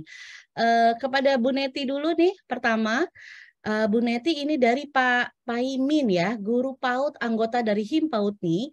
bagaimana karakteristik utama kurikulum Merdeka di satuan PAUD dapat benar-benar ditekankan terkait pembiasaan karakter bagi anak. Mohon berikan tips untuk guru PAUD agar keluar dari zona nyaman yang semula bagi pakai LK dan lain-lain. Bagaimana Bu Neti? Ya, pertama, kalau para guru memahami siapa anak, memahami bagaimana cara belajar anak, memahami tahapan perkembangan setiap tahapan usia, dan memahami tujuan dari pendidikan anak usia dini, pasti dia tidak akan menggunakan lembar kerja, Bapak. Karena lembar kerja itu mengungkung, memenjarakan kreativitasnya, critical thinking-nya, bahkan harusnya itu sebuah pembelajaran. Ujung akhirnya dia bertemu dengan Tuhan. Quote and quote ya Pak ya, bukan bertemu Tuhannya dalam konteks ini. Tapi menguatkan iman dan takwanya. Nggak akan ketemu. Kenapa? Karena sudah dikungkung, misalnya mewarnai, misalnya kan begitu. Udah cuma segitu aja yang dia dapatkan. Tapi itu akan sangat berbeda kalau dia kemudian di alam, dia berbasis investigasi dulu persoalan, kemudian dia ini untuk khusus 46 ya teman-teman, kalau di bawah 3 tahun kita menggunakan cara yang berbeda karena tahapan perencanaan itu baru bisa muncul di usia 3 tahun. Jadi kalau teman-teman mau pakai project itu idealnya di atas 3 tahun. Oke. Itu dia akan bertemu dengan sikap yang kita harapkan. Lalu sekarang sikap apa yang ingin kita tanamkan kepada anak? Itu yang perlu kita list. Kita punya project, kita punya profil pelajar Pancasila yang sudah luar biasa, yang cocok untuk semua agama, percaya deh gitu kan. Nah, jadi seseorang dewasa tidak akan bisa melampaui dari bank memorinya. Memori itu didapat melalui learning. Learning itu dilalui pembelajaran dan pembiasaan. Kalau di lembaga PAUD tidak merencanakan capaian terhadap nilai-nilai yang akan dikembangkan pada anak, maka dia tidak akan bisa mendapatkan itu. Nah sekarang bagaimana kemudian nilai itu yang didapatkan? Anak tidak belajar nilai melalui kata, dia melalui aktivitas. Kalau kita misalnya menginginkan anak-anak tidak membuli temannya, ketika kemudian di dalam permainan anak usia playgroup, itu pasti Pak, dia akan egosentris, akan arogansi, dia akan merebut. Disitulah memodelkan kasih sayang. Teman untuk disayang. Kita bisa bermain berdua karena dia belum bisa bekerja sama. Kalau lembaga PAUD tidak memiliki learning yang akan disampaikan kepada anak, maka itu tidak akan bisa ada di memori anak itu. Kalau itu nggak ada di memori anak itu, jangan harapkan dia punya empati, punya gotong royong. Semua yang tidak kita kembangkan, dia tidak akan ada di memori. Yang tidak ada di memori berarti tidak akan bisa menjadi seperti itu. Nah di kurikulum Merdeka, khususnya P5 ya Bapak Ibu sekalian, itu sudah ada. Tetapi Bapak Ibu masih bisa mengembangkan sesuai dengan visi misi lembaga. Artinya kalau teman-teman ingin kemudian seperti yang diharapkan tadi, coba diikuti tahapan-tahapan, masuk ke platform Merdeka Mengajar, ikuti satu persatu, perbaiki mindset-nya, kemudian diimplementasikan. Maka ujungnya lihat di mana? Lihat anaknya. Apakah mereka bahagia? Apakah mereka kemudian mendapatkan sesuatu? Dari mana kita tahu mereka mendapatkan sesuatu? Ada asesmennya di sana. Asesmennya bukan untuk membuat anak itu dikotak-kotakan ini anak baik atau tidak baik. Asesmen itu diperlukan oleh guru untuk program apa yang kemudian tepat diberikan kepada anak ini. Dan itu semua sudah ada di platform Merdeka Mengajar. Adanya teman-teman yang mengatakan dirinya sekolah penggerak, tapi masih menggunakan LKS, saya menduga dia tidak menuntaskan dengan baik program yang ada di platform Merdeka Mengajar, tidak mengikuti satu persatu, dan tidak memahami anak, lebih memahami tugas saya selesai, persoalan anaknya apa yang didapatkan, itu soal nanti. Itu yang menjadi tantangan besar. Dan ini memang butuh waktu. Prosesnya tidak bisa karbitan. Penyadaran para guru butuh waktu, butuh juga kemerdekaan kesadaran. Dan semua ekosistem harus membuat ini kebahagiaan sehingga performance guru muncul untuk menguatkan profil belajar Pancasila. Saya berharap sains, matematik, inquiry, itu semua justru berujung kepada bagaimana mereka mensyukuri hidup, bagaimana mereka berbuat baik kepada orang lain, bagaimana dia berhitung matematika tingkat tinggi, memberi itu akan mengayakan mereka, dan itu semua akan mewujudkan harapan kita melalui IKM ini. Terima kasih, selamat mencoba terus. Terima kasih Bu Neti. Mudah-mudahan menjawab pertanyaannya ya Pak Paimin.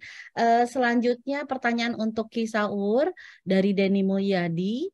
Adakah praktik baik untuk mengubah mindset guru untuk menerima kurikulum merdeka? Permasalahan di kami, guru-guru tidak peduli dengan perubahan kurikulum dikarenakan atmosfer sekolah yang tidak saling mendukung. Kepada Ki Saur, kami persilahkan. Terima kasih.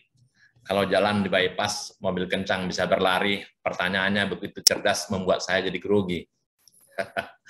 Bu, saya terima kasih. Pertama, saya mengulang kembali bahwasannya tadi saya katakan, apapun makanannya, teh botol minumannya. Apapun kurikulumnya, gurulah yang paling utama. Bapak Ibu, saya pertanyaannya, saya katakan tadi, paling ujung tombak kita itu adalah guru. Jadi, kita harus merubah mindset. Kalau dulu itu kita sebenarnya adalah guru yang menjadi lebih banyak tugas-tugas administrasi. Tapi sekarang kita harus menjadi fasilitasi. Nah, jadi sekaligus juga ini mungkin saya bisa mendalami inisiatif. Bolehkah juga sekaligus dalam kesempatan ini, Pak, kita juga menyampaikan kepada pemerintah, baik untuk dinas yang untuk sekolah negeri, terutama juga sekolah swasta, ini kita garis bawahi bagaimana supaya guru itu nyaman dulu. Karena guru itu biasanya kalau ada isu-isu yang agak sedikit mengganggu kenyamanan guru, itu akan terpengaruh luar biasa. Jadi saya melihat itu variabel tingkat kesejahteraan guru misalnya, variabel untuk tugas-tugas guru, sertifikasi guru, variabel-variabel apa yang menyangkut kehidupan guru ini sehingga dia menjadi seorang guru profesional terganggu, maka tugas-tugas utamanya tadi sebagai fasilitator akan terganggu. Jadi perubahan mindset ini dimulai dari membaca hati kecilnya. Sebenarnya kita inilah orang-orang yang terpanggil untuk yang tugas mulia, yang luar biasa, untuk mendidik anak-anak kita ini, membuatkan menjadi lompatan-lompatan besar ke sana. Kalau udah itu yang jadi utama dalam hati kita ini sebagai guru, saya pikir Bapak Ibu, mindset kita ini pasti akan kita berubah. Saya senang sekali lagi saya katakan tadi di pengantar saya awal tadi itu Bapak Ibu, jangan bayangkan apa yang kita pelajari waktu kita dulu sekolah guru, atau yang waktu kita dulu SMA atau SMP kita dulu, maka ilmu itu juga yang mau kita ajarkan sekarang itu sudah pasti tidak sesuai, maka kita berubah mindset ini, bahwasanya anak-anak kita ini kita akan ajarkan dia untuk bagaimana dia bisa nanti mendekatkan di masyarakat untuk 10-15 tahun yang akan datang untuk masa depannya. Bukankah guru ini tugas mulia Bapak Ibu? Jadi sekali lagi jawabannya adalah kembali terpulang kepada pribadinya. Namun demikian guru Bapak Ibu itu saya harus katakan harus selalu belajar. Dan guru itu adalah contoh sebagai teladan. Jangan menyerah. Jadi yang paling kata kunci lagi adalah guru adalah pembelajar sepanjang hayat. Jangan gunakan ilmu kita yang lama itu, tapi sekarang juga kita belajar. Hanya bedanya kita 5 menit lebih dulu daripada anak-anak kita. Jadi kita belajar sepanjang hayat, sehingga apa yang kita sampaikan kepada anak-anak itu. Itu saya mendukung Bapak, sekaligus juga menyampaikan pemerintah, mohon kenyamanan, kesejahteraan guru itu diamankan, baik sekolah negeri maupun swasta, maka mindset itu saya sangat yakin juga akan cepat berubah. Demikian mungkin, mohon maaf kalau kurang sesuai. Saya kembalikan kepada Bu Etri. Ya, terima kasih Ki Saur atas jawabannya. Selanjutnya untuk Pak Taman dari Rusman Arsyad, Majene Sulbar.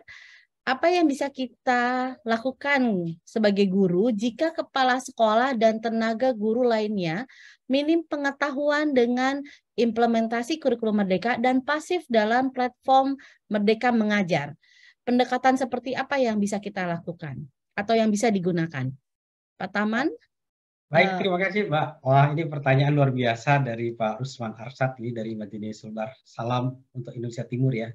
Sepertinya ini pertanyaan yang mewakili ribuan guru-guru kita di satuan pendidikan yang bisa jadi mereka tersandera karena kepemimpinan di satuan pendidikan yang tidak adaptif terhadap perubahan. Tetapi jangan berkecil hati Bapak Ibu. Sebetulnya ketika Bapak Ibu telah memiliki komitmen untuk mengawal transformasi, kemudian perubahan dan implementasi kurikulum kita di satuan pendidikan, maka sebetulnya pintu itu sudah terbuka. Apa yang dilakukan oleh Bapak Ibu? Bapak Ibu tidak sendiri sebetulnya di dalam implementasi kurikulum Merdeka ini. Manfaatkan bantuan-bantuan yang disediakan oleh pemerintah seperti mengikuti kegiatan webinar, kemudian memanfaatkan narasumber berbagi praktek baik, kemudian mendorong terbentuknya komunitas belajar di satuan pendidikan Bapak Ibu.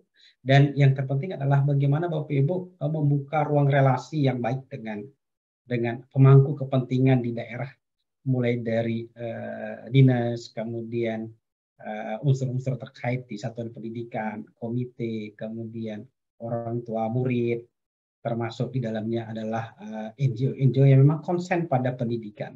Sehingga dengan hal itu akan muncul kolaborasi, kekuatan bersama untuk mendorong adanya perubahan di satuan pendidikan itu. Itu yang kedua. Yang ketiga sebetulnya tadi guru itu adalah profesi yang mulia. Hanya sedikit saja kita pantik guru untuk bergerak, maka dia akan berubah. Cuman memang selama ini kita belum menemukan cara yang tepat bagaimana memantik guru itu untuk berubah. Saya punya pengalaman dan saya memiliki inspirasi rekan guru. Ada rekan guru saya dari Subang namanya Mbak Marni, guru perempuan, bagaimana dia terus bergerak untuk mensosialisasikan implementasi kurikulum Merdeka ini secara mandiri dan komunitas. Tentu saja pada beberapa momen tertentu kita bisa berkolaborasi lintas provinsi. Dan ini kita didekatkan dengan berbagai bantuan-bantuan yang diberikan oleh pemerintah, baik itu lewat platform Merdeka Mengajar, kemudian lewat webinar semacam ini, atau mungkin dalam paket-paket program yang memang bisa dan dalam bentuk pemberdayaan. Yang keempat, ini penting sekali yang perlu kita pahami Bapak Ibu, bahwa setiap perubahan yang kita lakukan di satuan pendidikan itu kita niatkan untuk kepentingan murid. Karena mereka adalah benih yang oleh Ki Hajar Dewantara dikatakan sebagai benih, dan kita menempatkan diri sebagai petani yang sedang menyemai perubahan-perubahan itu, yang pada saatnya nanti akan kita panen sebagai sebuah kebaikan bersama untuk kita semua. Maka bagi satuan pendidikan, bagi guru-guru kita, bagi kepala sekolah kita, dan bahkan mungkin bagi pengawas yang belum adaptif terhadap perubahan di momen ini, ayo kita lakukan, kita kawal perubahan ini. Kepala sekolah itu adalah jabatan yang hanya paling lama mungkin 5 tahun. Tapi perubahan itu adalah sesuatu yang bersifat kekal di dalam pendidikan. Oleh karena demikian, Bapak Ibu, percayalah sebagai guru, kita adalah garda terdepan untuk mengawal perubahan dan transformasi kurikulum kita. Saya kira demikian. Terima kasih Pak Taman atas jawabannya. Pertanyaan nih terakhir untuk Pak Zul dari Resma Buaton.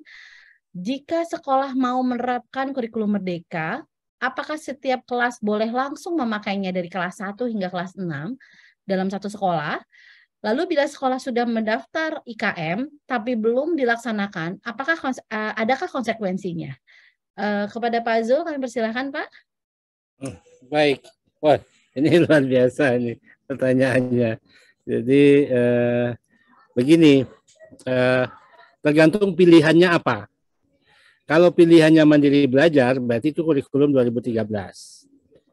Ya, nah, tapi misalnya kalau pilihannya itu mandiri berubah atau mandiri belajar, gitu ya, Bapak Ibu, itu berarti kurikulum Merdeka, gitu kan? Nah, pertanyaannya sekarang, kenapa kita memberikan pilihan bagi sekolah kalau belum siap untuk menerapkan, silakan menggunakan kurikulum 2013, ya.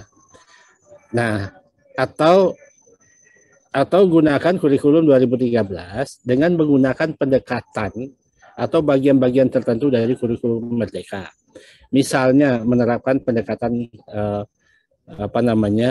pembelajaran teaching at the right level misalnya, atau pembelajaran project gitu ya untuk penguatan karakter, atau asesmennya yang kita gunakan metode asesmen di kurikulum Merdeka gitu ya, bahwa di kurikulum Merdeka itu penekanan asesmen itu bukan untuk mendapatkan nilai anak, tapi untuk mengetahui apa yang sudah dicapai anak-anak, apa yang belum, apa yang sudah ada dalam diri anak, apa yang belum, sehingga hasil asesmen itu lebih memberikan data dan informasi kepada kita apa yang dibutuhkan oleh anak selanjutnya. Nah, itu artinya kalau sudah mendaftar sebagai IKM, kenapa belum melaksanakan, gitu kan? Apa masih bingung mau pilih? Ya kalau misal masih ragu-ragu, masih dalam proses belajar, pilih Merdeka Belajar. Nah, kalau sudah siap untuk berubah, misalnya pilih Mandiri Berubah. Nah, apa lebih siap lagi, berarti Mandiri Berbagi. Nah, tapi Bapak Ibu, kalau mau menerapkan ke semua kelas, itu kan dampaknya kepada Dapodik, ya, kepada Dapodik, karena struktur kurikulumnya berbeda. Nah, secara pendekatan sebetulnya tidak ada masalah. Mau menggunakan kurikulum Merdeka untuk pendekatan kurikulum Merdeka karena Bapak Ibu merasa senang dengan kurikulum 2013, bisakah menggunakan pendekatan pembelajaran kurikulum Merdeka, asesmennya? Ya bisa. Apalagi sekarang ini kami sudah mengeluarkan panduan pembelajaran dan asesmen kurikulum 2013 yang disesuaikan dengan kurikulum Merdeka, gitu kan. Nah, jadi pertanyaannya ya, kalau Bapak Ibu ingin menggunakan pendekatan kurikulum Merdeka dalam proses pembelajaran dan asesmen atau hal lainnya, proyek, silakan. Nah, hanya persoalannya hati-hati dengan Dapodik. Nanti guru yang dirugikan karena struktur kurikulumnya berbeda, gitu ya. Jadi artinya kalau Bapak Ibu siap, biasanya kan bertahap, kelas 1 4, 2 5, 3 6, gitu. Ya, nah berarti daftarkan 1 dan 2. Nah, sudah siapkah semuanya? Nah, tergantung nih kesiapan dari satuan pendidikan. Siap enggak? Itu kan, siap enggak gurunya, siap sekolah. Siap di sini dalam artian sudah memahami esensi dari kurikulum Merdeka. Karena kurikulum Merdeka ini kan lebih simpel, lebih sederhana, fokus kepada materi-materi esensial, lebih belajar bermakna, mendalam, dan itu. Dan artinya berarti Bapak Ibu dari kurikulum 2013 itu kita sederhanakan lagi, dipilih konsep esensi yang sederhana, lalu disesuaikan dengan CP misalnya. Nah, apakah siap melakukan itu? Tapi yang penting Bapak Ibu yang didaftarkan yang mana? Yang di kelas 1, kelas 2 misalnya di SD, atau kalau 1 4 ya, 1 4, 7 10 gitu kan. Kan itu.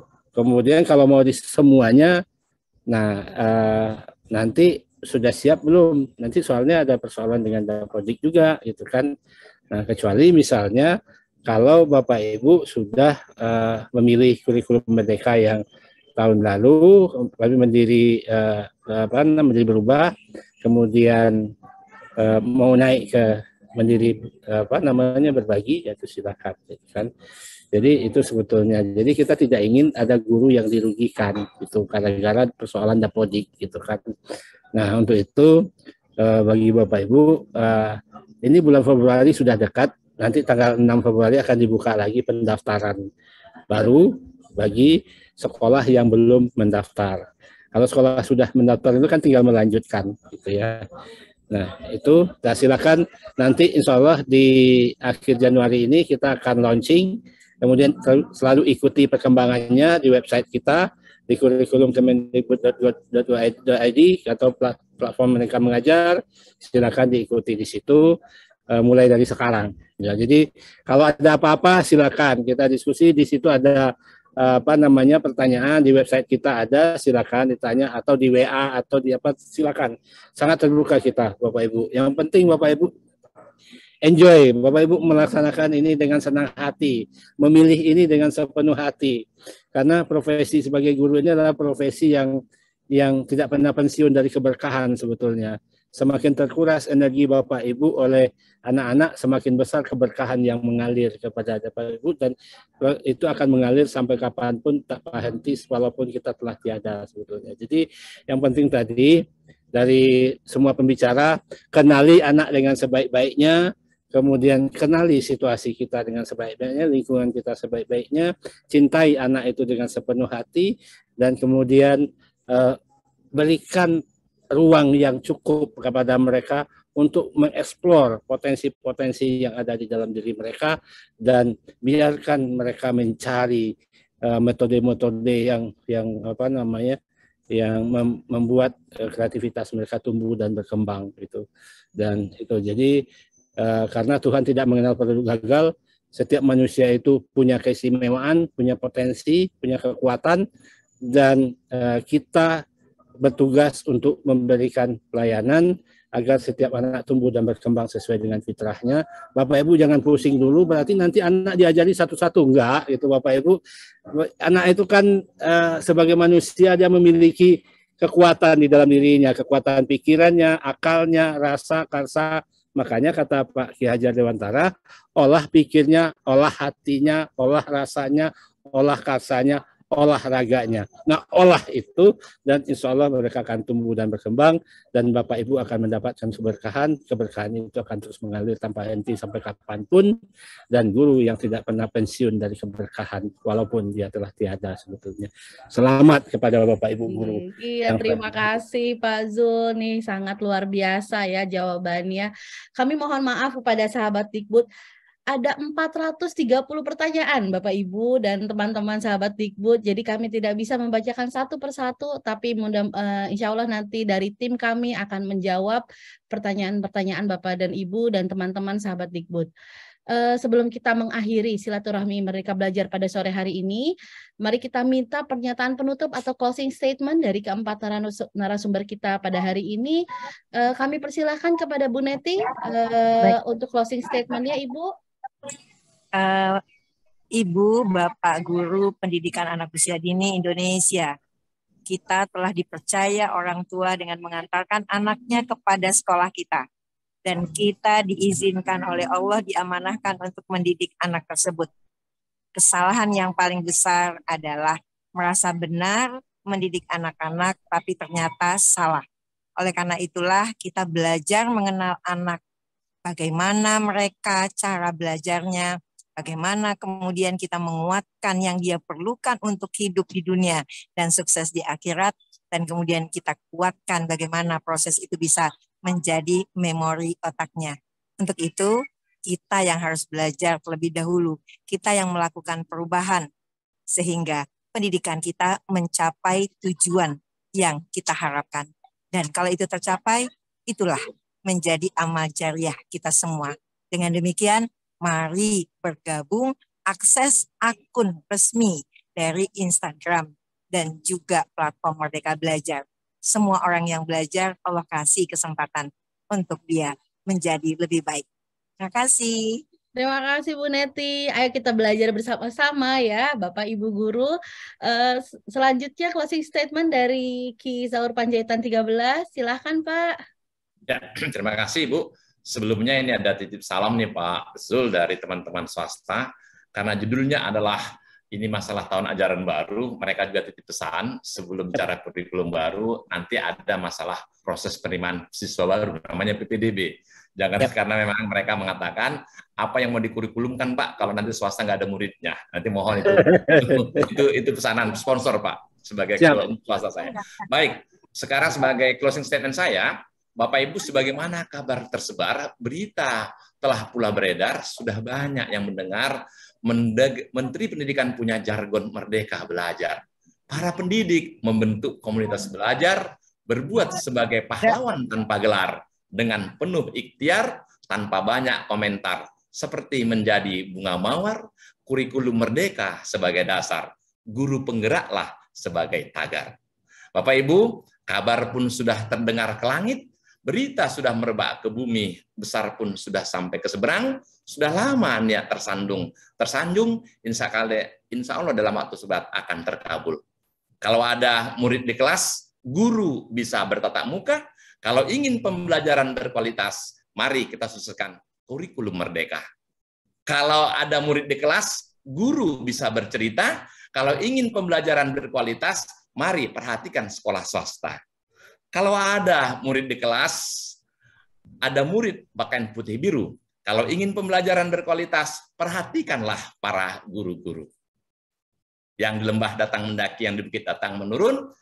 Statement kami sudah kami beri, mohon maaf kalau kurang santun.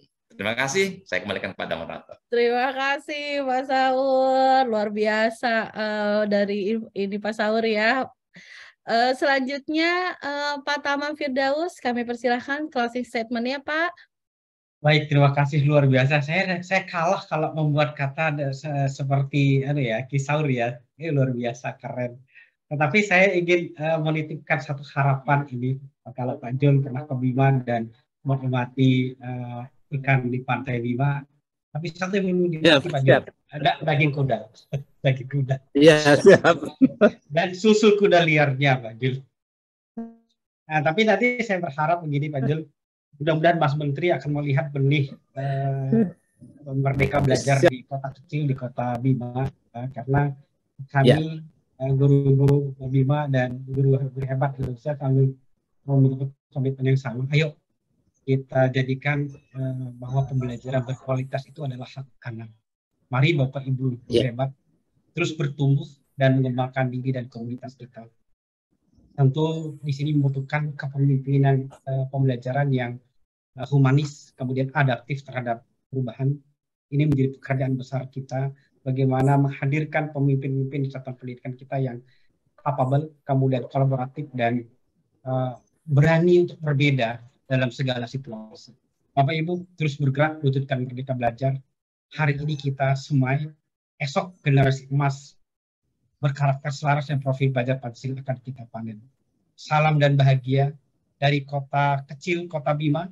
Saya Taman Firdaus, guru SMA Negeri 1 Kota Bima, menitip salam. Gemilang pendidikanku, maju Indonesiaku.